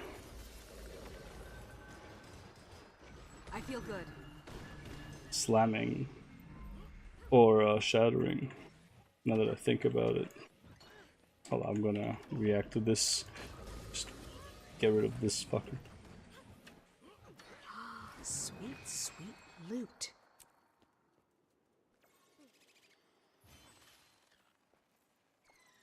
Just want to get my tier 6 going. Okay. Dude. Look at these fucking fake reactions. Guild Wars 3. I'm scared. Wait. Bro. You don't even fucking play the game. Like, what are we doing? Why are we holding our head? Like, why are we pretending that this is like fucking, you know, oh my god, this is so amazing. It's like every MMORPG announcement. It's like, oh my god, it's a new MMORPG. It's like, bro, they release a new MMO every fucking month, okay? Lazy Peon covers them. They're all trash. Right, what's another one to the fucking list? What? Guild Wars 3. It's freaking hard. I saw that. Dude, that is so fucking... Look at this. 3. Bro. He also, like, got off his chair and hit his green screen. Like it's actually exciting. Like, it's actually that exciting. It's like, bro. Come on, man. Like, seriously, just come the fuck on.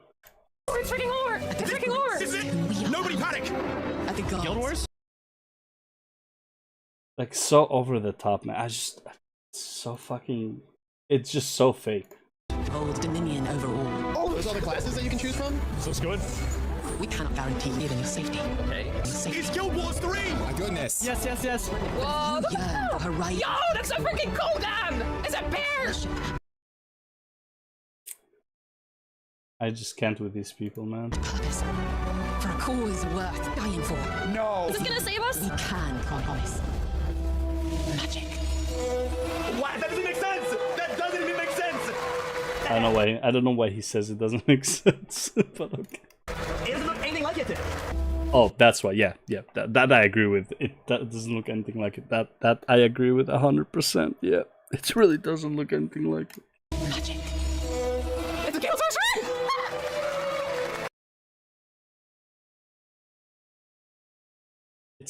It's like you have to have that reaction. I guess it's not like because you're a content creator. I guess you have to have that. I don't get it, man.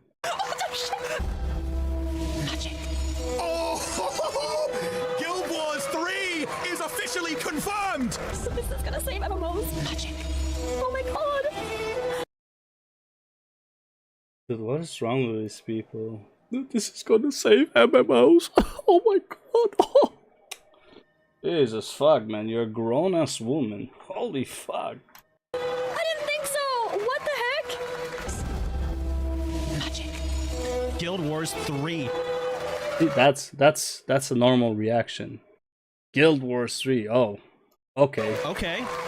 That is a human reaction right there, because Soda Poppin doesn't need to cater to his audience. Okay, I don't like Soda as a whole. Like, I don't hate him either, but like, that is a human being reaction. That is how you react to an announcement when you're a fucking grown up. I just don't understand these people. Damn. That is a reaction. That is like a proper reaction, not exaggerated, just authentic. This is how he feels right now. Damn. No. I told you. A bit over the top. I told you. Mighty Teapot was right. Mighty Teapot was right. Screw you guys.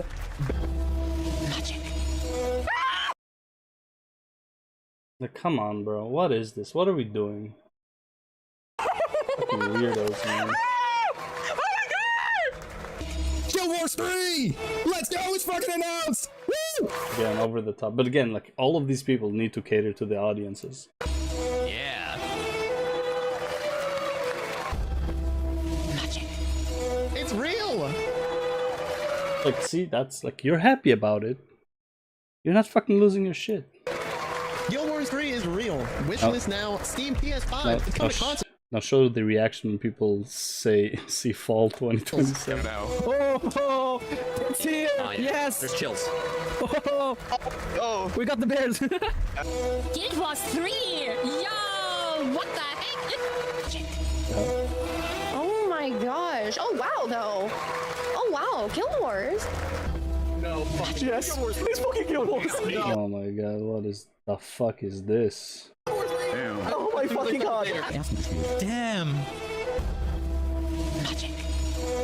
Guild Wars 3? Oh my god, some people, it is a new MMO. It's a sequel. Wow, that line.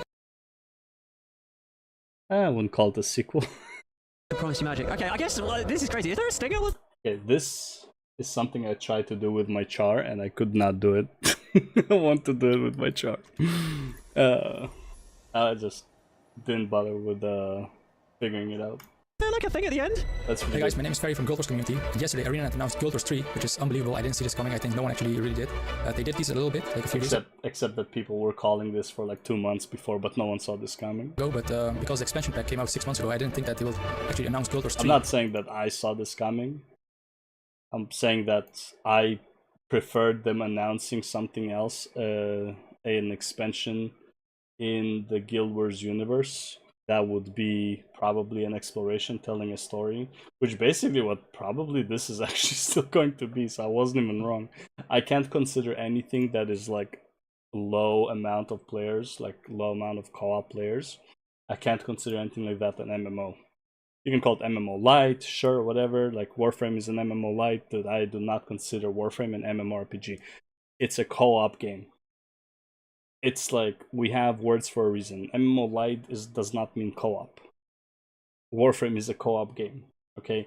MMO Lite would mean that there is like, most of the time you're playing solo or in co-op, but there are events where you would play with like a massive amount of players. That would be MMO Lite. That's like, there are circumstances where you would play with a lot of players. Yeah, you don't have that in Warframe. So calling it an MMO Lite is kind of stupid.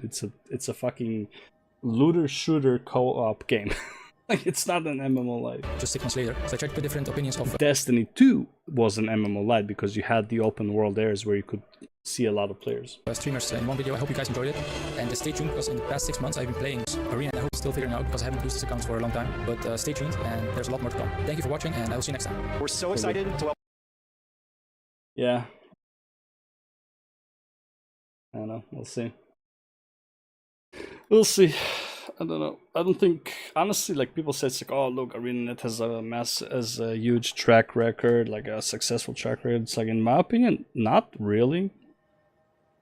Like, yes, they lasted, but that's like saying that it's like, well, you know, like if World of Warcraft, if Blizzard came out with a new MMORPG, it's going to be hot fire because, you know, like it's going to be the shit because classic WoW and retail exists. But it's like people who play retail could tell you that it's like, yeah, I would be cautious about it, right?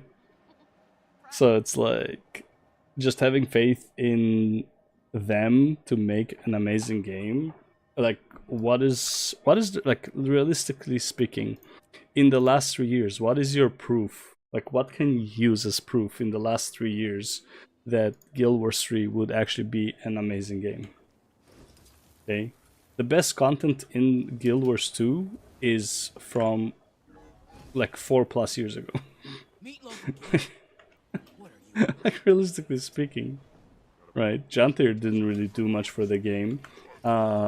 Visions didn't do much for the game. Soto was okay, was a very big change in direction, but it's like the biggest aspects of this game is literally up to End of Dragons and everything up to End Dragons. Also, Core Tyria, kind of shit, right? Living World 1 and 2, kind of shit, right? Heart of Thorns is where they really kicked off, and they couldn't even reproduce it for Path of Fire. Path of Fire added all the mounts, sure, but Path of Fire didn't add anything to the, like, in terms of content to the game, right? That was Living World 4, and that was Icebrood Saga. Path of Fire is 5 maps, or 4, fuck. Where is it? Just...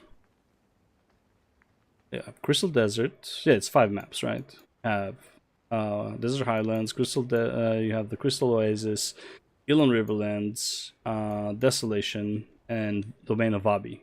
These are like, there's nothing to do in these areas. Like, there's hunts, sure, like the Wanted stuff, which, honestly, dude, if I think about Wanted and the Rifts are pretty much the same thing, except you don't have to go to like an arbitrary post to get it.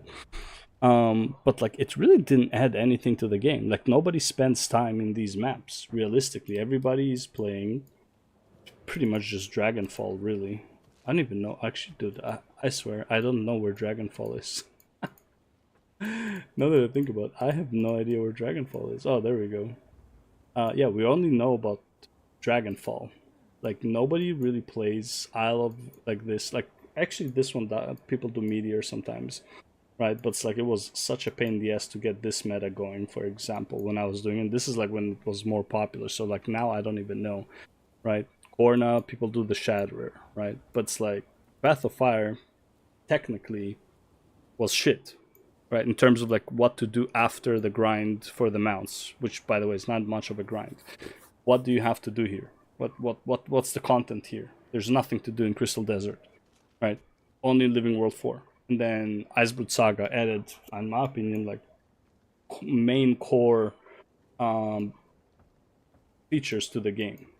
So, in my opinion, Guild Wars 2 failed more than it succeeded on many aspects.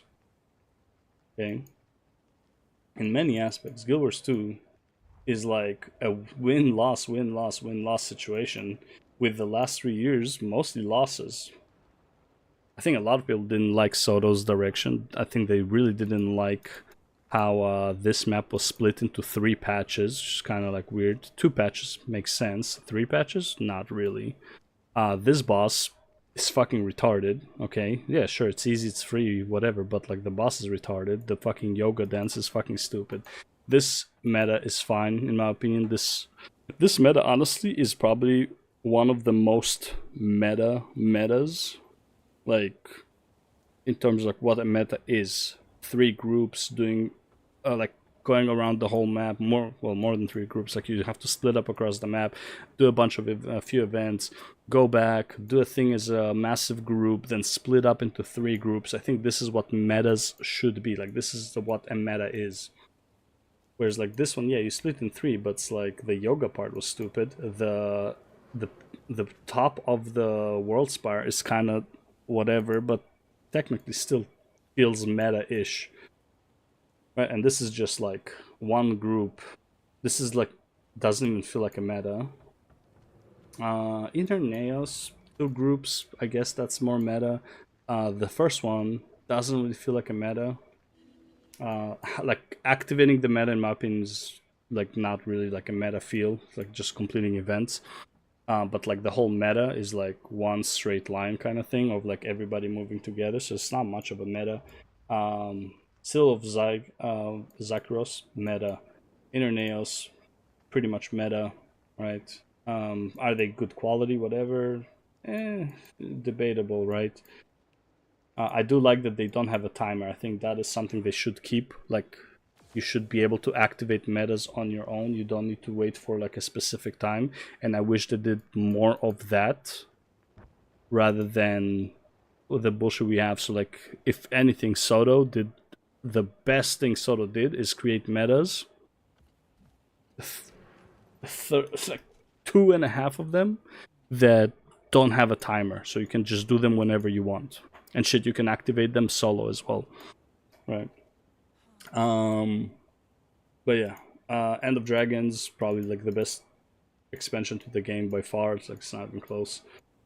Just the best metas across the board, right? And then it's like John 3 Wilds. The John 3 Wilds was, again, I don't care that like the map looks amazing. Okay, oh the map, but the map looks so good. Da, da, da. Yeah, I don't care about that. Like that's nice, that's cool, that's a bonus, but it's not. Doesn't matter, right? What did John 3 actually add? Spears and Warclaw, sure, but like in terms of content to do, nobody spends time here.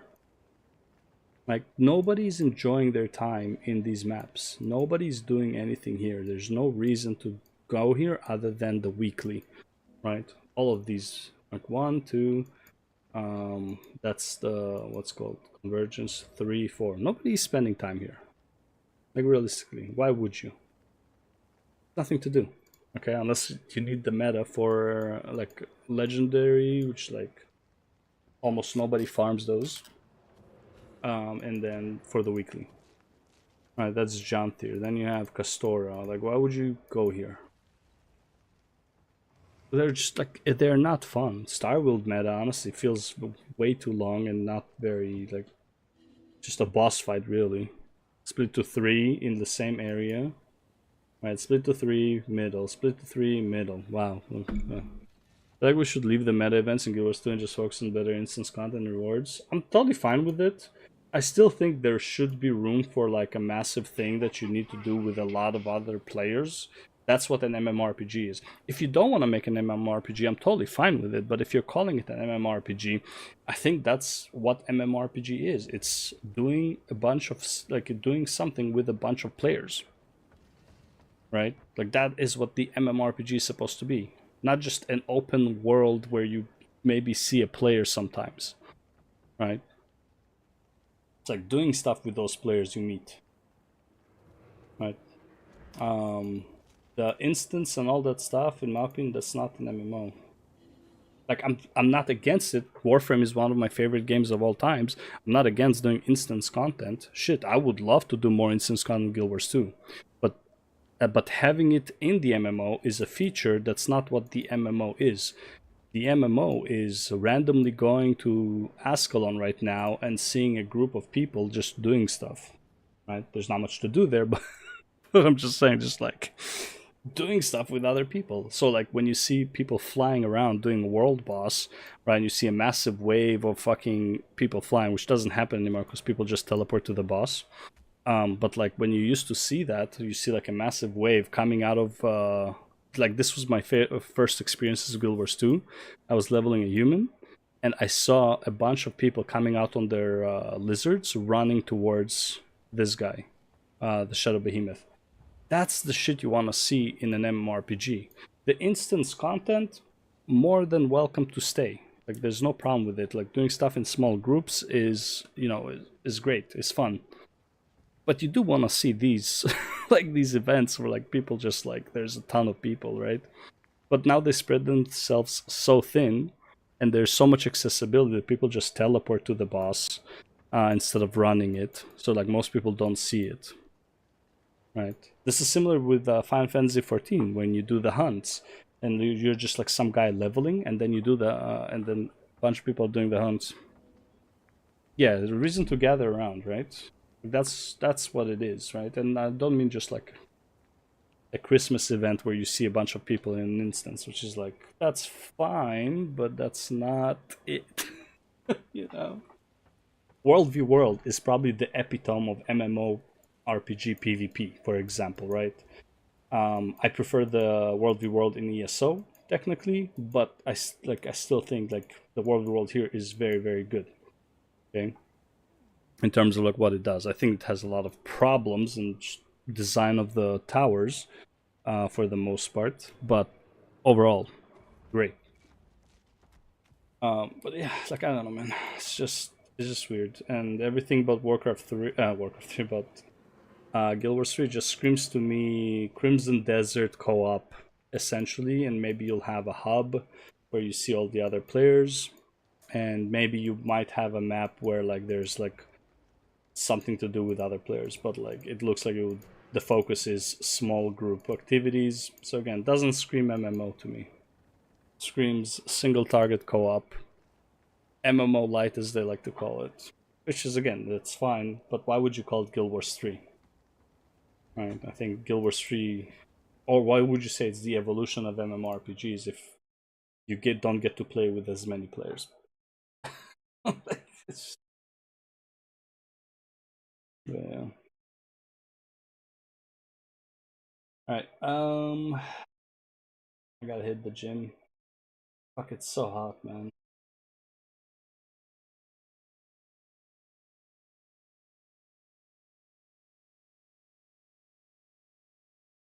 Looks like one of those AI generated mangas. They've all been creating crazy stories. They're like, but they feel very basic with how they're being told. Yeah, it just looks like an AI slop. Not slop, but like just an AI just generated story with where they took some characters, saved them. Yeah, man. I don't know.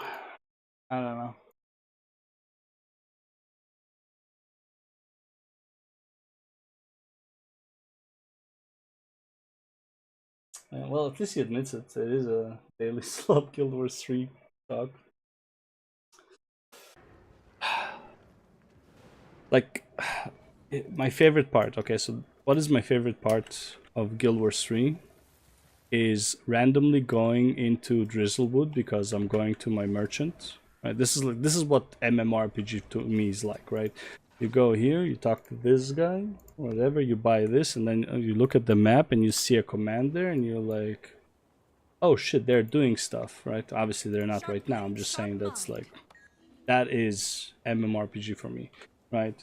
Going to, you know, Dragonfall, right, for my daily stuff, like, because I need to go there for like some small thing, whatever, and then like seeing a commander and they're doing all of the things, which by the way looks like they are did all of the things. Oh, they're in the last phase. I don't even have keys though. Yeah, like no point doing it, but like, you know, shit like this, like this is MMO to me, right? You randomly go into a map and shit is happening with a lot of other players. Guild Wars 1 doesn't do it. I don't consider Guild Wars 1 an MMORPG. Mainly for that is one of the reasons, but like, again, Guild Wars 1 is pretty much an instance base. Dragon's Stand, unfortunately, is pretty much always like a pre-made group. So again, you can't just go to Dragon's Stand for some reason and then be like in the meta, right? But then you can go to Tangled Depths and do your daily treasure mushroom, and then you see, oh, there's like 5 squads, and it's like, what are you guys doing? Oh, we're doing the Chuck meta. It's like, oh shit, what is that? Okay, let me do that, right? It's like you go to Auric Basin and you do your treasure mushroom, and then you open the map and you see 4 squads, and it's like, why are there 4 squads? It's like, oh, we're doing the meta, we're saving Tarir and we're getting the rewards. And it's like all of these are small metas, obviously, like for all intents and purposes, right? I am farming some bullshit in Dragon's End.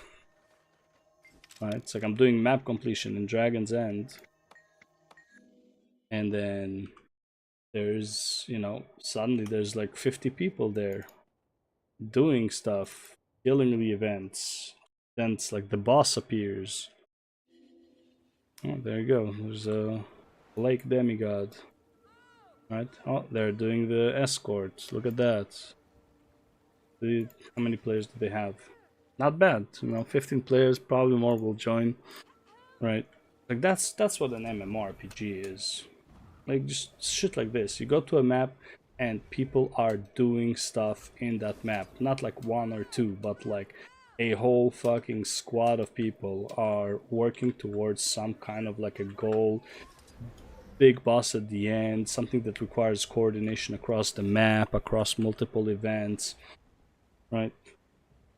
And the only thing I don't like about many of the metas is that they are timed. Some metas should be timed, for sure. Not all of them. Like, you shouldn't be going into... To ignore PvP, I'll be sad. You cannot ignore PvP. PvP is a core aspect of the game. You have to have PvP.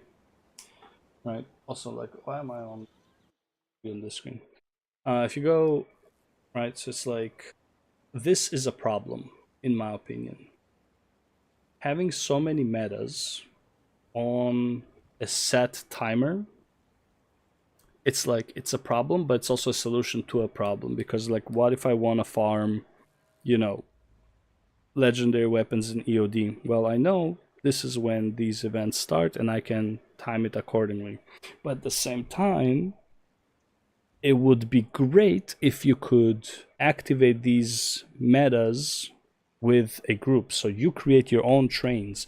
You go join your guild, and your guild is like, yo, we're gonna be activating these metas at these times. And then you create a whole community of like creating the time where they can make their own map and go with a bunch of people and do these things instead of making these events. So you create an environment where you do events, you activate the thing, which is what Soto, in my opinion, did very well with Neos, right? Neos was literally just like, do events, activate the meta, do events, activate the meta, finish all of it, kill the guy.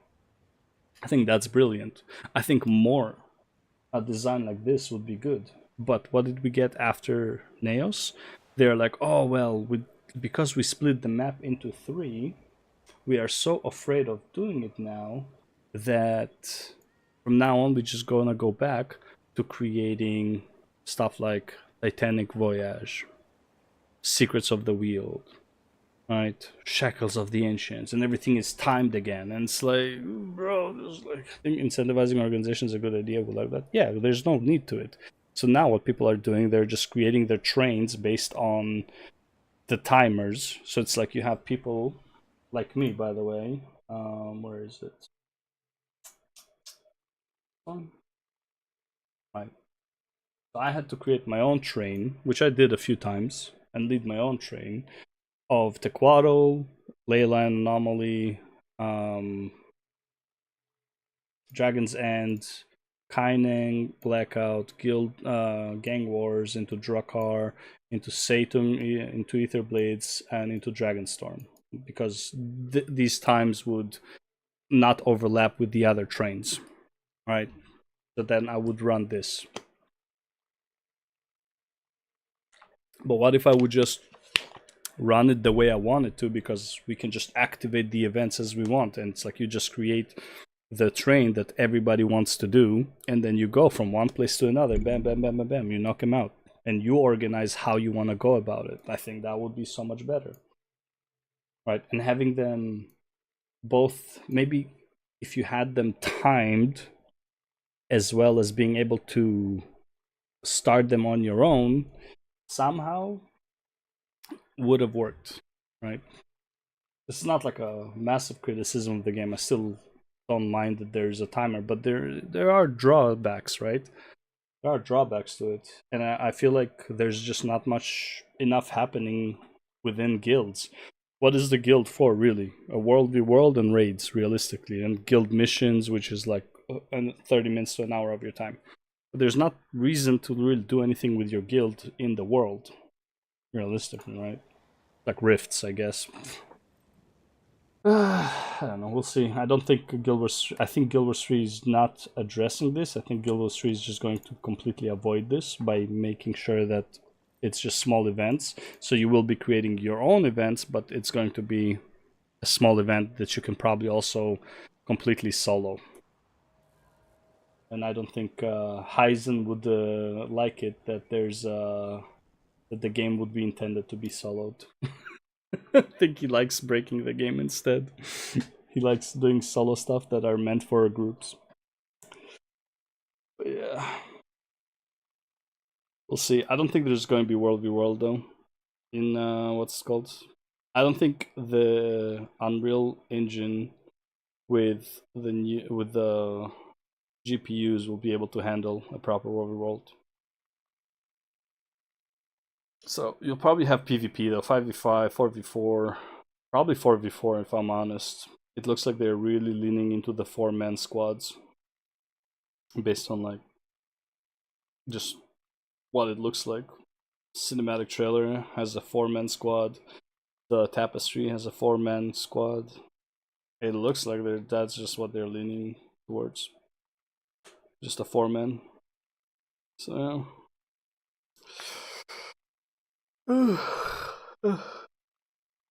Yeah, I don't think they'll do World v World. I think World v World design is really cool, but again, I don't think they're developing an actual MMO, so like there's no point in doing it.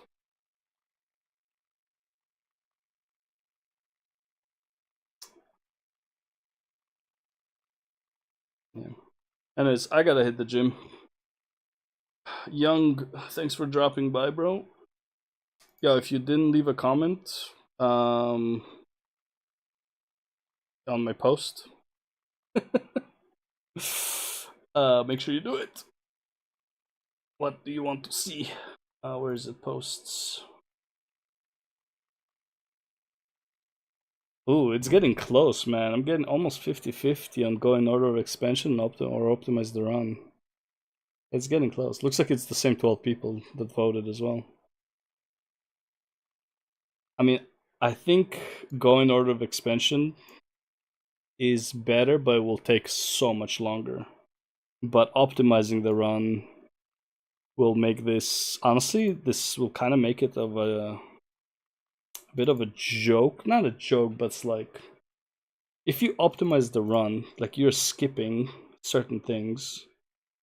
So you don't buy Path of Fire. You buy Living World 4, Living World. You don't buy Living World 1 or 2. Living World 4, Living World 3, Heart of Thorns. You ignore Path of Fire because you don't need it, right? You get Icebrood Saga, you need it. End of Dragons because you need to make money, and then Soto. Oh, and Jantir, and you don't get VOE. That would be the optimize. So you get Soto. So you get Heart of Thorns, Living World 3, Living World 4, EOD, Icebrood Saga, Soto, and Jantir Wilds. That would be the optimized run. Because all you need, realistically, you need Skyscale, and you need Warclaw. Yeah, that's what I'm thinking. Doing it in order just makes more sense. Because optimizing it is just like, well, you just skip irrelevant shit. Right? And you just like don't buy the whole game. Because you don't need the mounts from Heart of Thorns at all. Right? Even instead of Heart of Thorns, you buy VOE, you get the skimmer anyways. So you get the skimmer, you get the Skyscale from Soto, you get the Warclaw from Jantir, and you don't need any more mounts.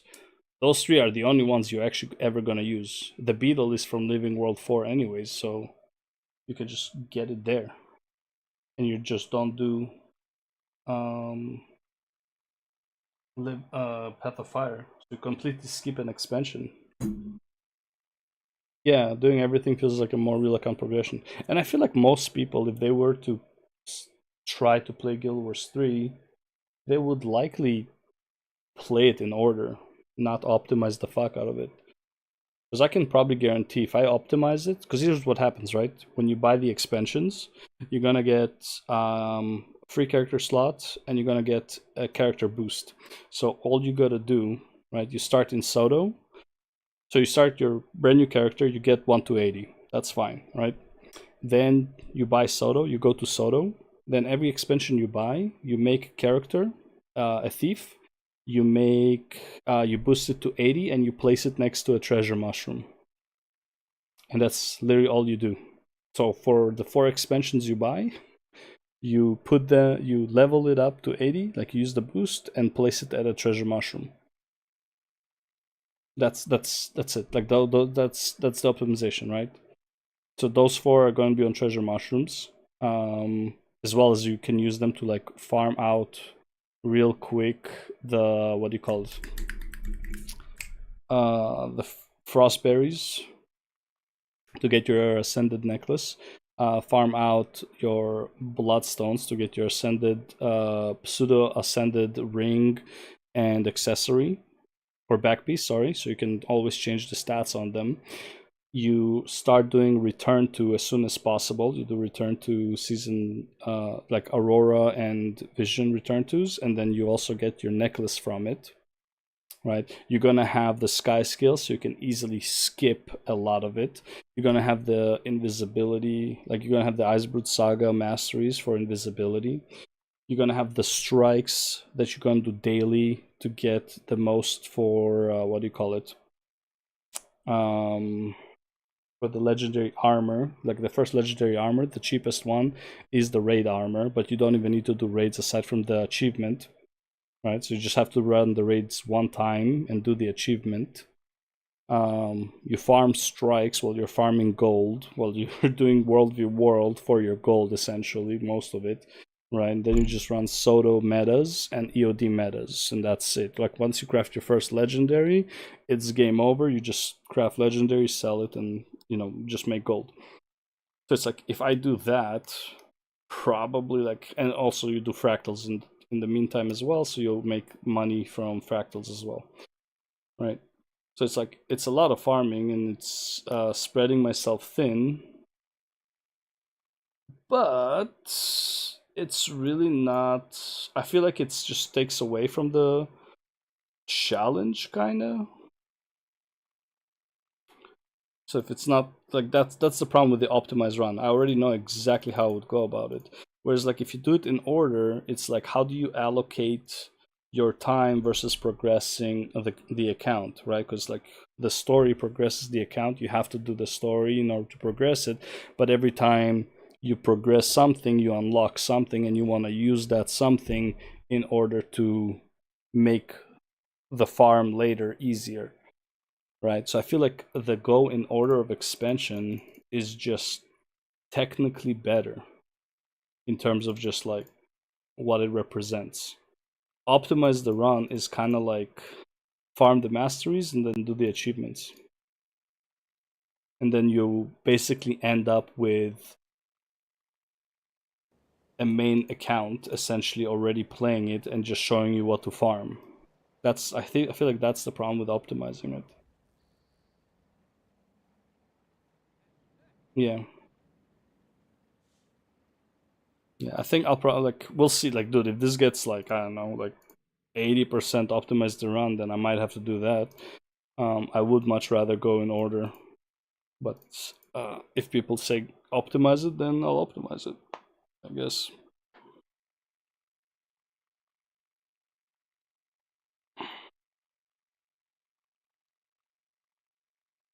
Maybe I'll make a comment like what it actually means to optimize it. In the story in order again right now to make up for the shit I skipped years ago. The thing I like about redoing story in an MMORPG is that the first time you do it, you kind of miss a lot of like lore tidbits because you don't really know where you are in the story, in the world, in the time. You don't know the backstory and all that stuff. Right, so it's like you might be aware of like what you're doing right now, but some stuff that are like being referenced to you don't really understand or you don't really pick up on. Like, I loved redoing, for example, FF14 story up to Endwalker, and so many things that happen in A Realm Reborn were already hinting at basically stuff like Endwalker. Like, you understand people, like characters' motivations better and stuff like that, and it just, I don't know, man, it was just like a lot more interesting to replay A Realm Reborn and Heavensworn now that I had an understanding of like the universe. And I feel like in Guild Wars 2 that would be a very similar thing if I understand the universe. That's just my opinion though. No, not really. This is usually I work at this hour, so I'm usually at work. I changed my shift with somebody else for tomorrow, so I'm working tomorrow night. Usually I would be streaming tomorrow night the same time. But I usually log off like about 40 minutes ago because I gotta hit the gym at 5 a.m. So that's the difference.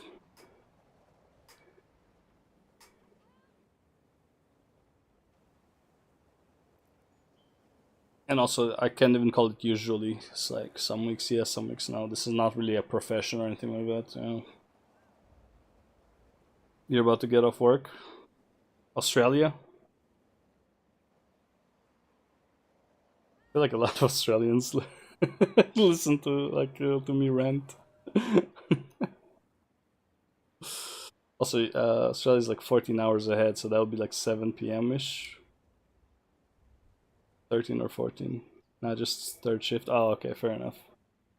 Yeah, but like every game I play, it's like I start talking to somebody. It's like, oh yeah, bro, I'm from Australia. It's like, it's like what the fuck, man? I'm the Australians. I'm not even sure what that is. I am amazed. What's that? I'm not sure. I don't know what that means. Like that symbol.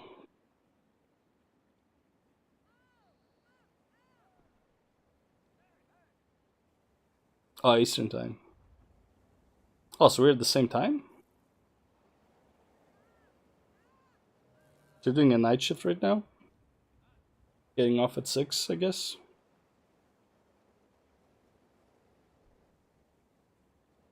Wait, is third shift night shift? I thought third shift was 5 p.m.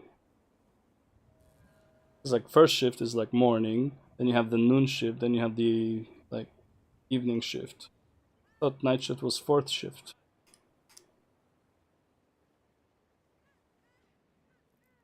Or your gym, fun enough, and yeah, 10 p.m. to 6 a.m. Oh shit, Anytime Fitness or something?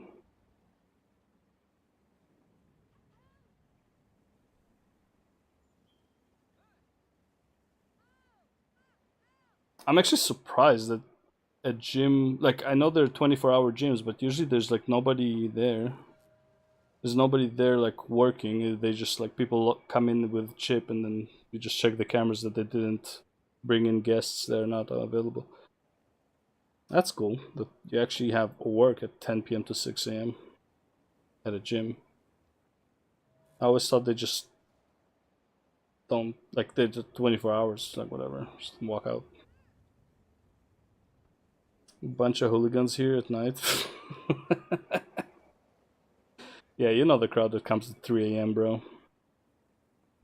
It's like, yeah, not a lot of normal people are night crawlers, let's just say it like that. As a night crawler, too many crackheads, yeah, no. That's... well, they're definitely on something at that hour. It's like, I just watched a motivational video and it says that I have to go to sleep at 10 p.m., wake up at 2 a.m., do a full workout, go back to sleep, wake up at 6 a.m., do another workout. I needed to wake up 1 minute ago to do another workout. There was some funny skit about that, bro. Oh man, you have to go to sleep at 10 p.m. and wake up at 9:59 p.m. if you want to be productive.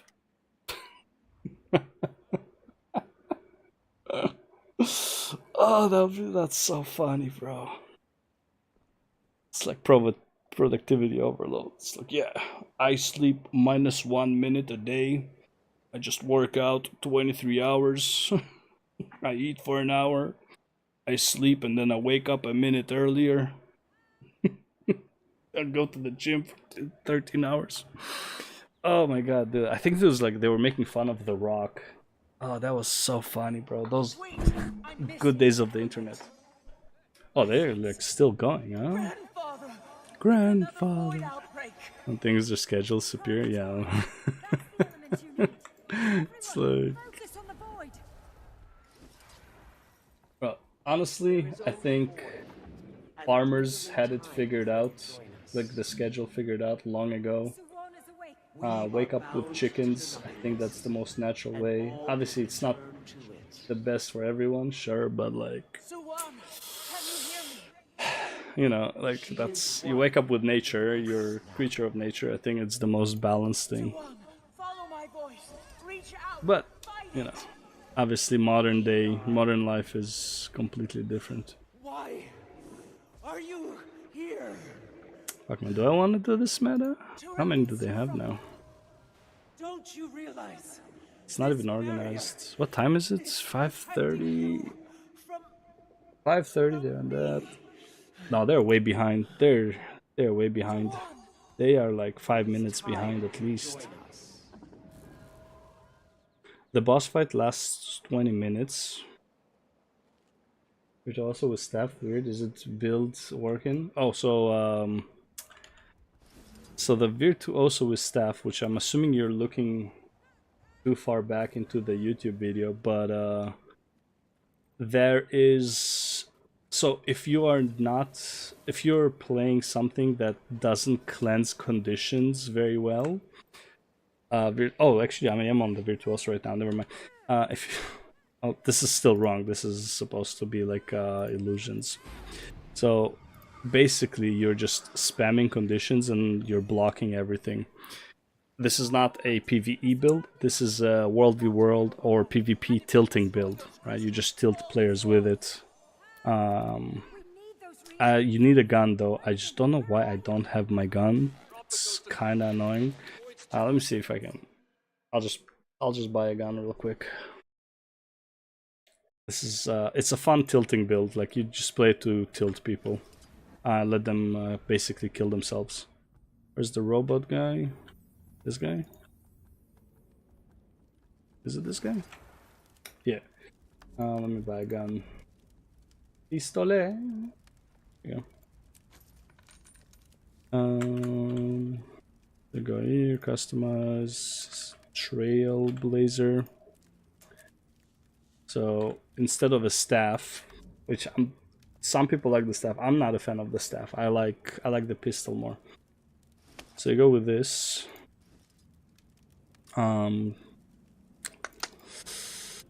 Let's do. Well, no, this needs to be the cleansing actually. This is cleansing. Then this is cleansing.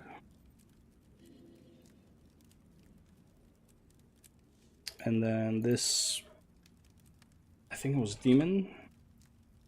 No. What was the just condition, right? Something like that.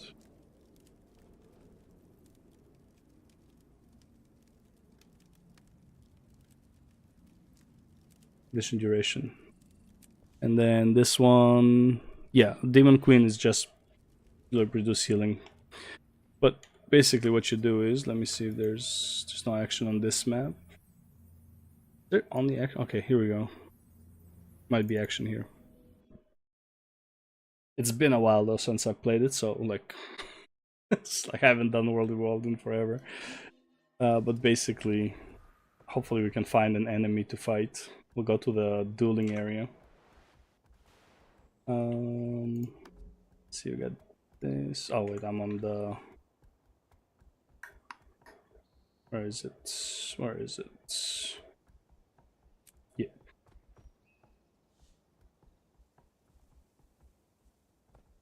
Dude, that's not what I wanted. This is what I wanted. I'm like in the wrong map. I don't want to do EPG right now. We're never gonna find somebody. We're only gonna find thieves. That's a problem.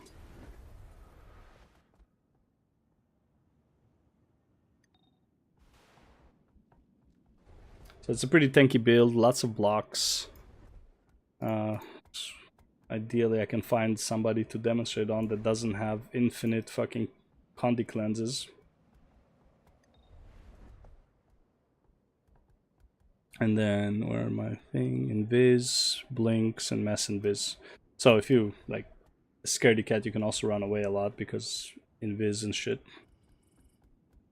Let's see if we can find somebody to fight.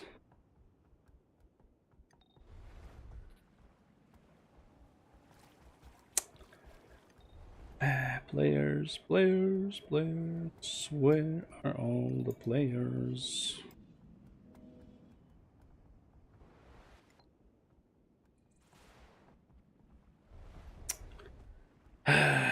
World v World is dead. I mean, to be fair, this is not the best for World v World in terms of finding players.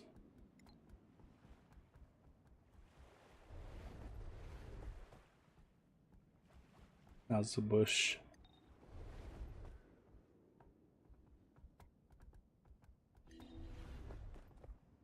Like, where could they even be right now? Oh, somebody's fighting there. Okay, so let's try that. Somebody's attacking their base. Maybe I'll meet some reds on the way. I think the original build for this is with staff. I'm just not a fan of staff. Don't like the playstyle. It feels too slow, kind of clunky to press. We got greens.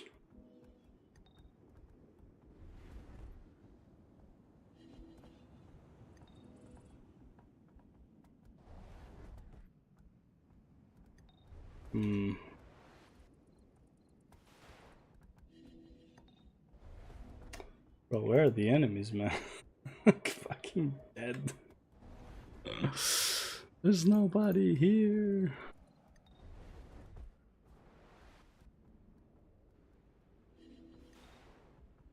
Possible to showcase this build. I can go to the PvP arena. It's a similar build.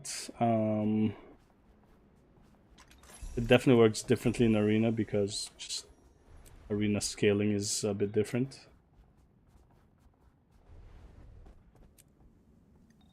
I managed to beat out of like 10 duels the first duel because then he realized what I was doing. There was some guy, he was basically like, oh, like a pretty good, what do you call them? Luminary. Like really good. And I managed to beat him literally because he just killed himself. Because he didn't realize I'm full Condi. Alright, like, doesn't look like it's gonna happen. Holy fuck me, man. Where are the players? Are they in my base, actually? Nope.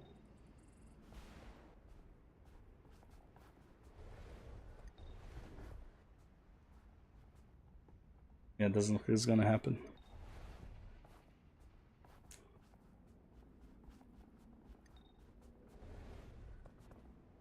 Let's see, maybe I can drag someone in here.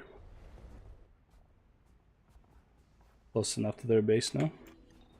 Maybe I should have waited at their base. Yeah, so essentially do a 4-5 to start. You do a block, you do this. Right. You can heal pretty safely because you have a pretty low cooldown. It's overall pretty safe build. You'll be feeling that one. You generate a lot.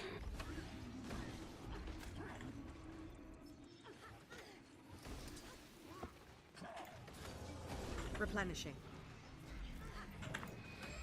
And all you do, like, it's not great for NPCs by no stretch of the imagination, but like, it's all about just this, that. Oh, I actually forgot to put one of the talents for Sharper still. For whatchamacallit. Yeah, you like the double harmony because you just get so many blocks in. Time to do some real damage.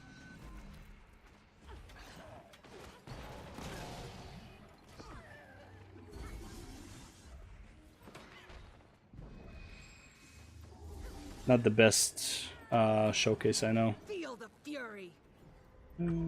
Heal.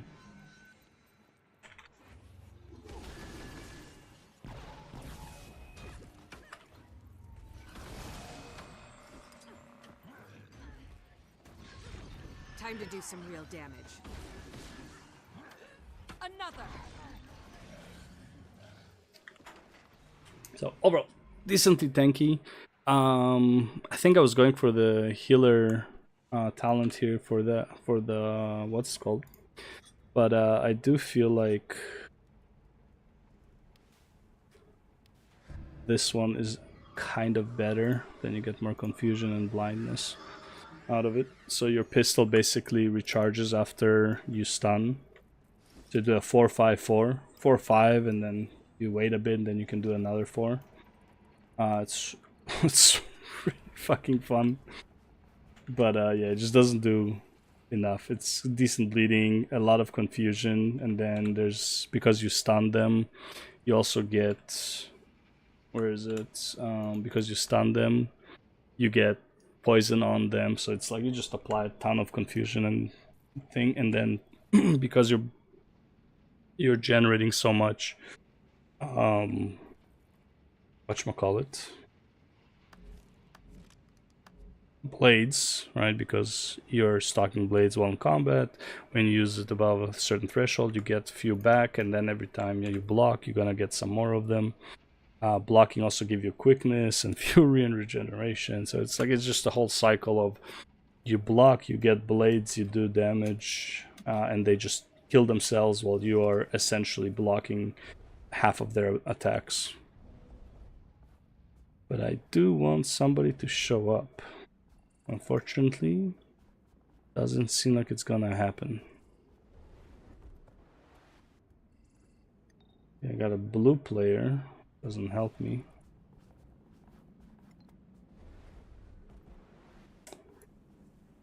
Let's go to that base, I guess.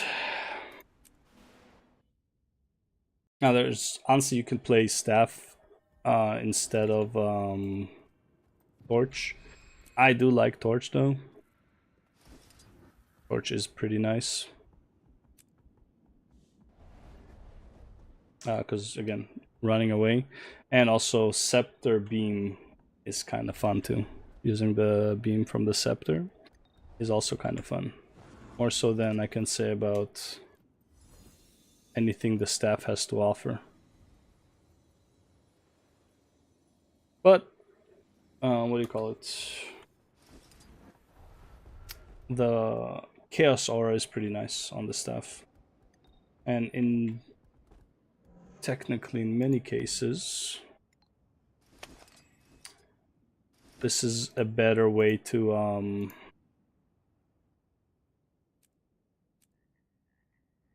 Trailblazer.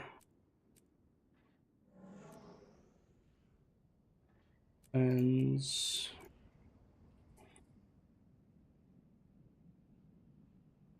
what was it? I feel like there was another one. Yeah, whatever.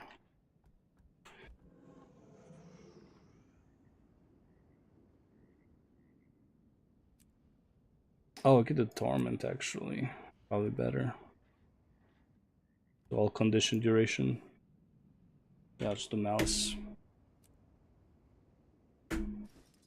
Bro, mouse, please, for the love of God. All that is holy.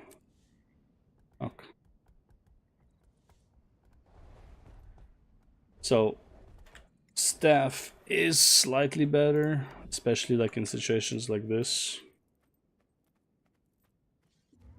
Sharp blade, sharp mind. As you can do. Replenishing. Basically do that. So you can see I just put a whole lot more dots on them because of the staff. But the problem is, like, when you have a moving target, you tend to like not really want to stay inside of your sharp blade, sharp mind. instead of your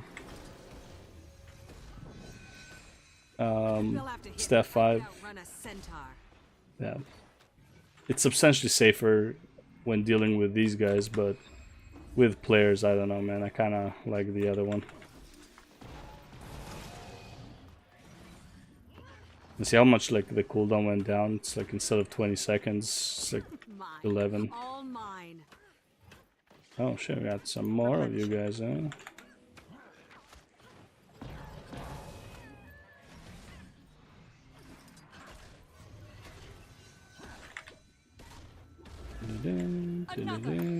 Get a blind, heal.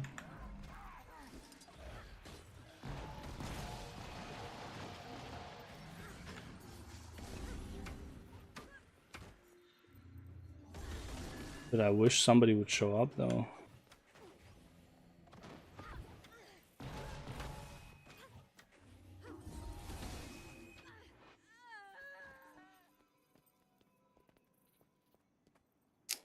Works a bit better with oh, there's another version of this with the X. Oh man, that one is really fun. Oh, that version is so much more fun. To do X, do I have the X? Yes, I do. To do X with the gun, no, X with the torch. Do X torch. Do malice.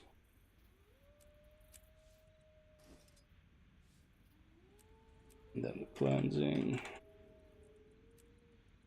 Or even burn, honestly. So what you do is you activate your 4, and then you do an X3. So you do activate 4 into 5. X3. Oh, this one is so much more fun. This is, actually I forgot about this. This is my favorite. This is really fun to do. But, where are the people?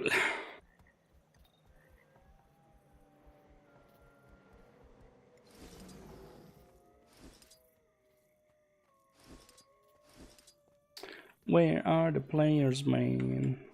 Yeah, so do like a 4, 5 into a 3. And then when you pop out, you instantly burn him, and then you switch to your gun, stun into a, like do a 4, 5 into the stun. It's just so much more fun. It's a Condi nuke. But again, if somebody's whole rotation revolves around them removing Condis, not really gonna work. Won't really work.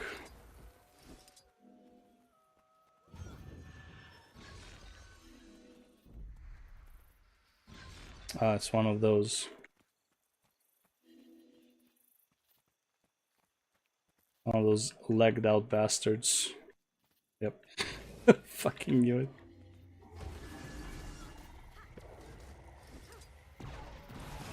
Slice them apart. Sharper still. Yes, dude, look how many like confusion stacks you get. Like, instantly got like 20 confusion stacks there. Feel the fury.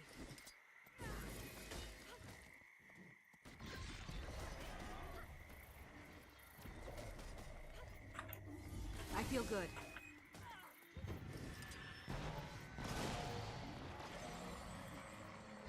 Really sucks on targets that don't hit. Now, what if I do this and instead I do this, right? So attack confusion torment, flick confusion torment on enemies around target. No, there was another one.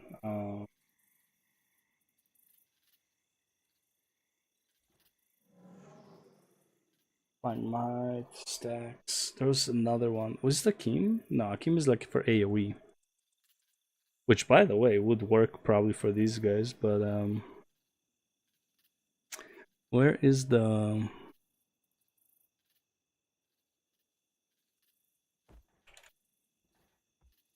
So that's Akim.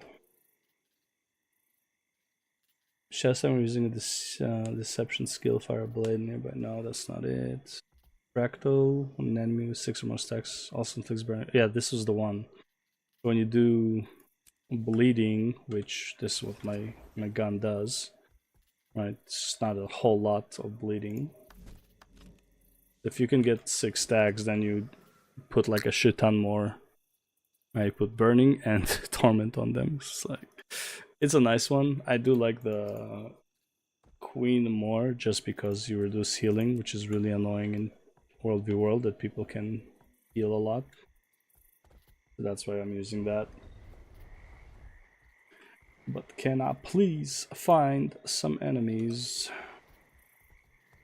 Okay, we saw a red one. So red just took this. Okay, so red is coming here. There's a red player about to come here.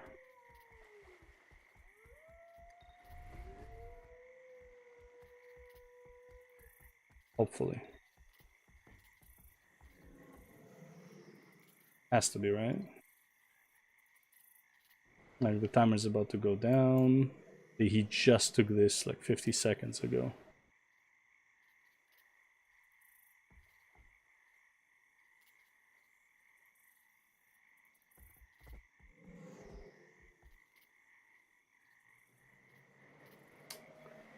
And now we wait.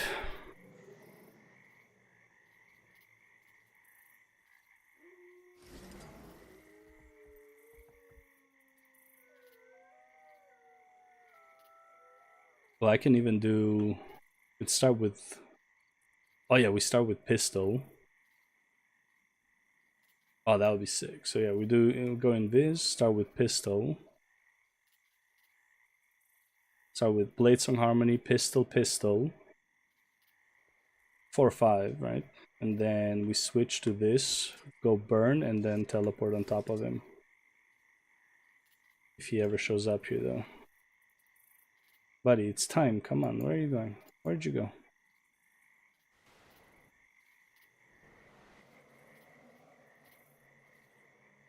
No way he went that way, right? Makes no sense.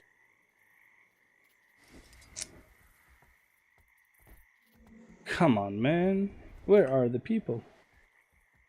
Let me fight somebody. Oh, there's a oh. Oh. Ah, shit. These guys are... Replenishing.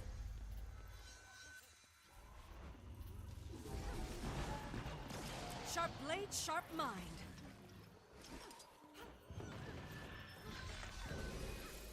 Yeah, these guys are rough. I feel good. Yeah, fuck. Can't do anything about these guys, man. I just wasted my block. Oh my god, evade, bro.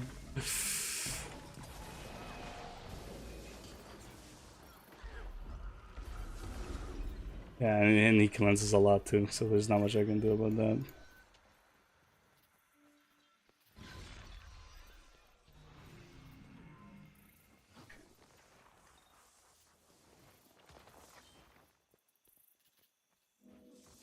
I could outrun a centaur.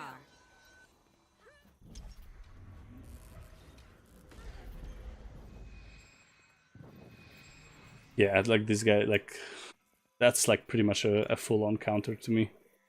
Can't do much about these guys.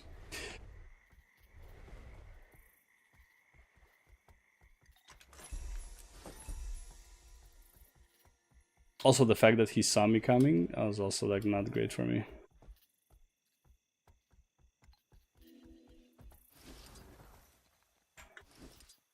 I missed so many stuns. But these guys are so fucking strong. It's actually fucking insane. Paulo Smith.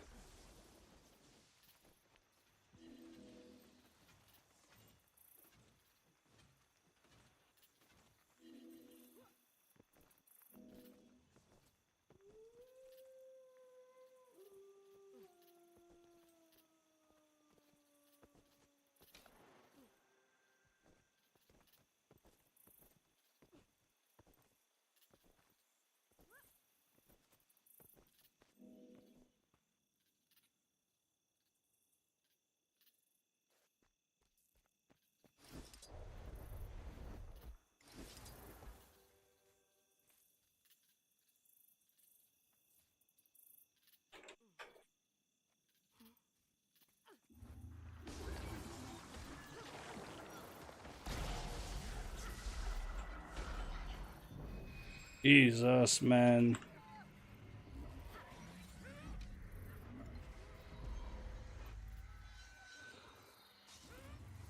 Sharper still. Oh my god, it cancelled my thing. Still standing. Barely. I feel good. I'm on fire! Dude, I just can't do anything to this guy, man. It's fucking wild.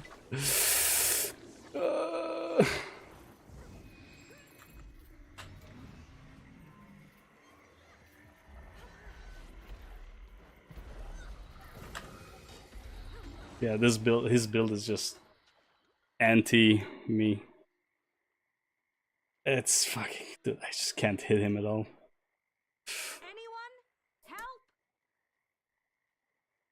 Yeah, it's just barriers, heals, and fucking what do you call it? Cleanses.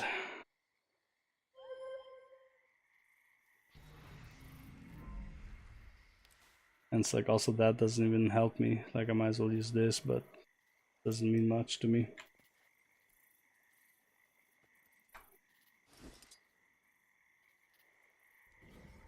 I could outrun us. Replenishing.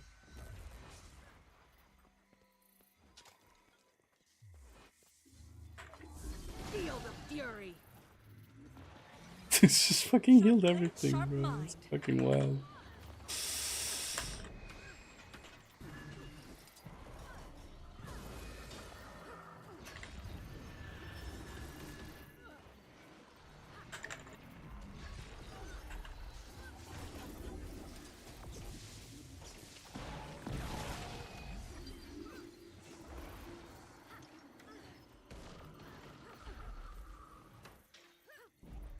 Replenishing. Sharper still. Bam! Just can't move, man. Ah, that's fucking wild, bro. He just steals everything. Yeah.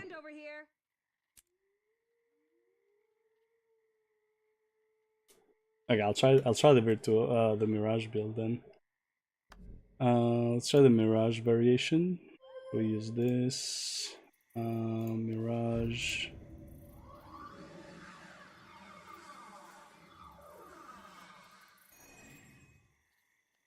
And then we use this, that.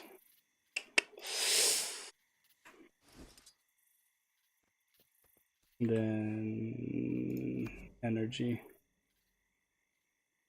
Muzz.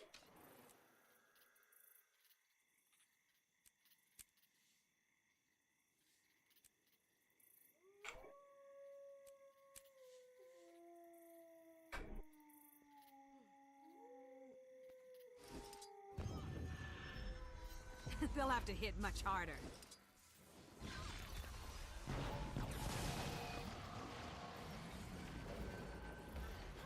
I'm neither here nor there.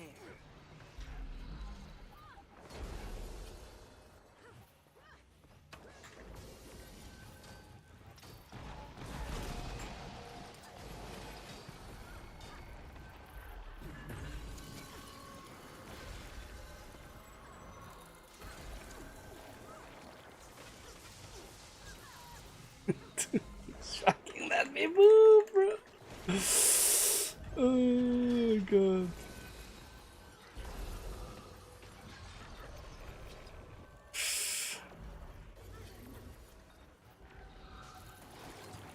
Yeah, it's like I can't do damage, man. Just can't do damage to it. Where's the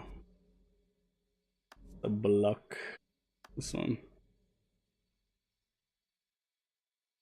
Squiddy. Oh,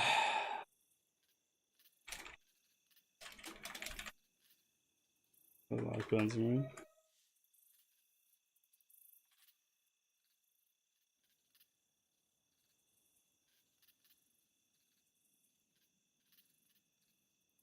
There's not much I can do about that. Yeah, until that. Yeah. Figured I can't.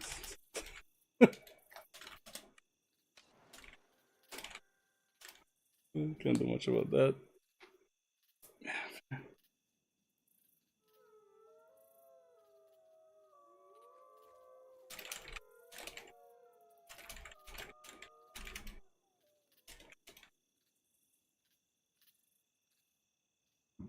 Yeah, Condi Mez is a pretty rough fight into this. GG's. It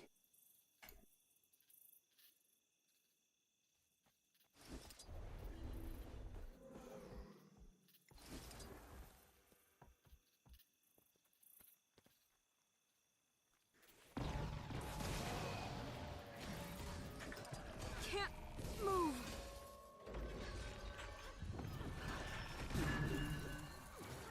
Yeah, unlucky. Unlucky. You're seeing things. Also, did I not? Oh, did I miss the fucking... I forgot to change that. Oh, whatever.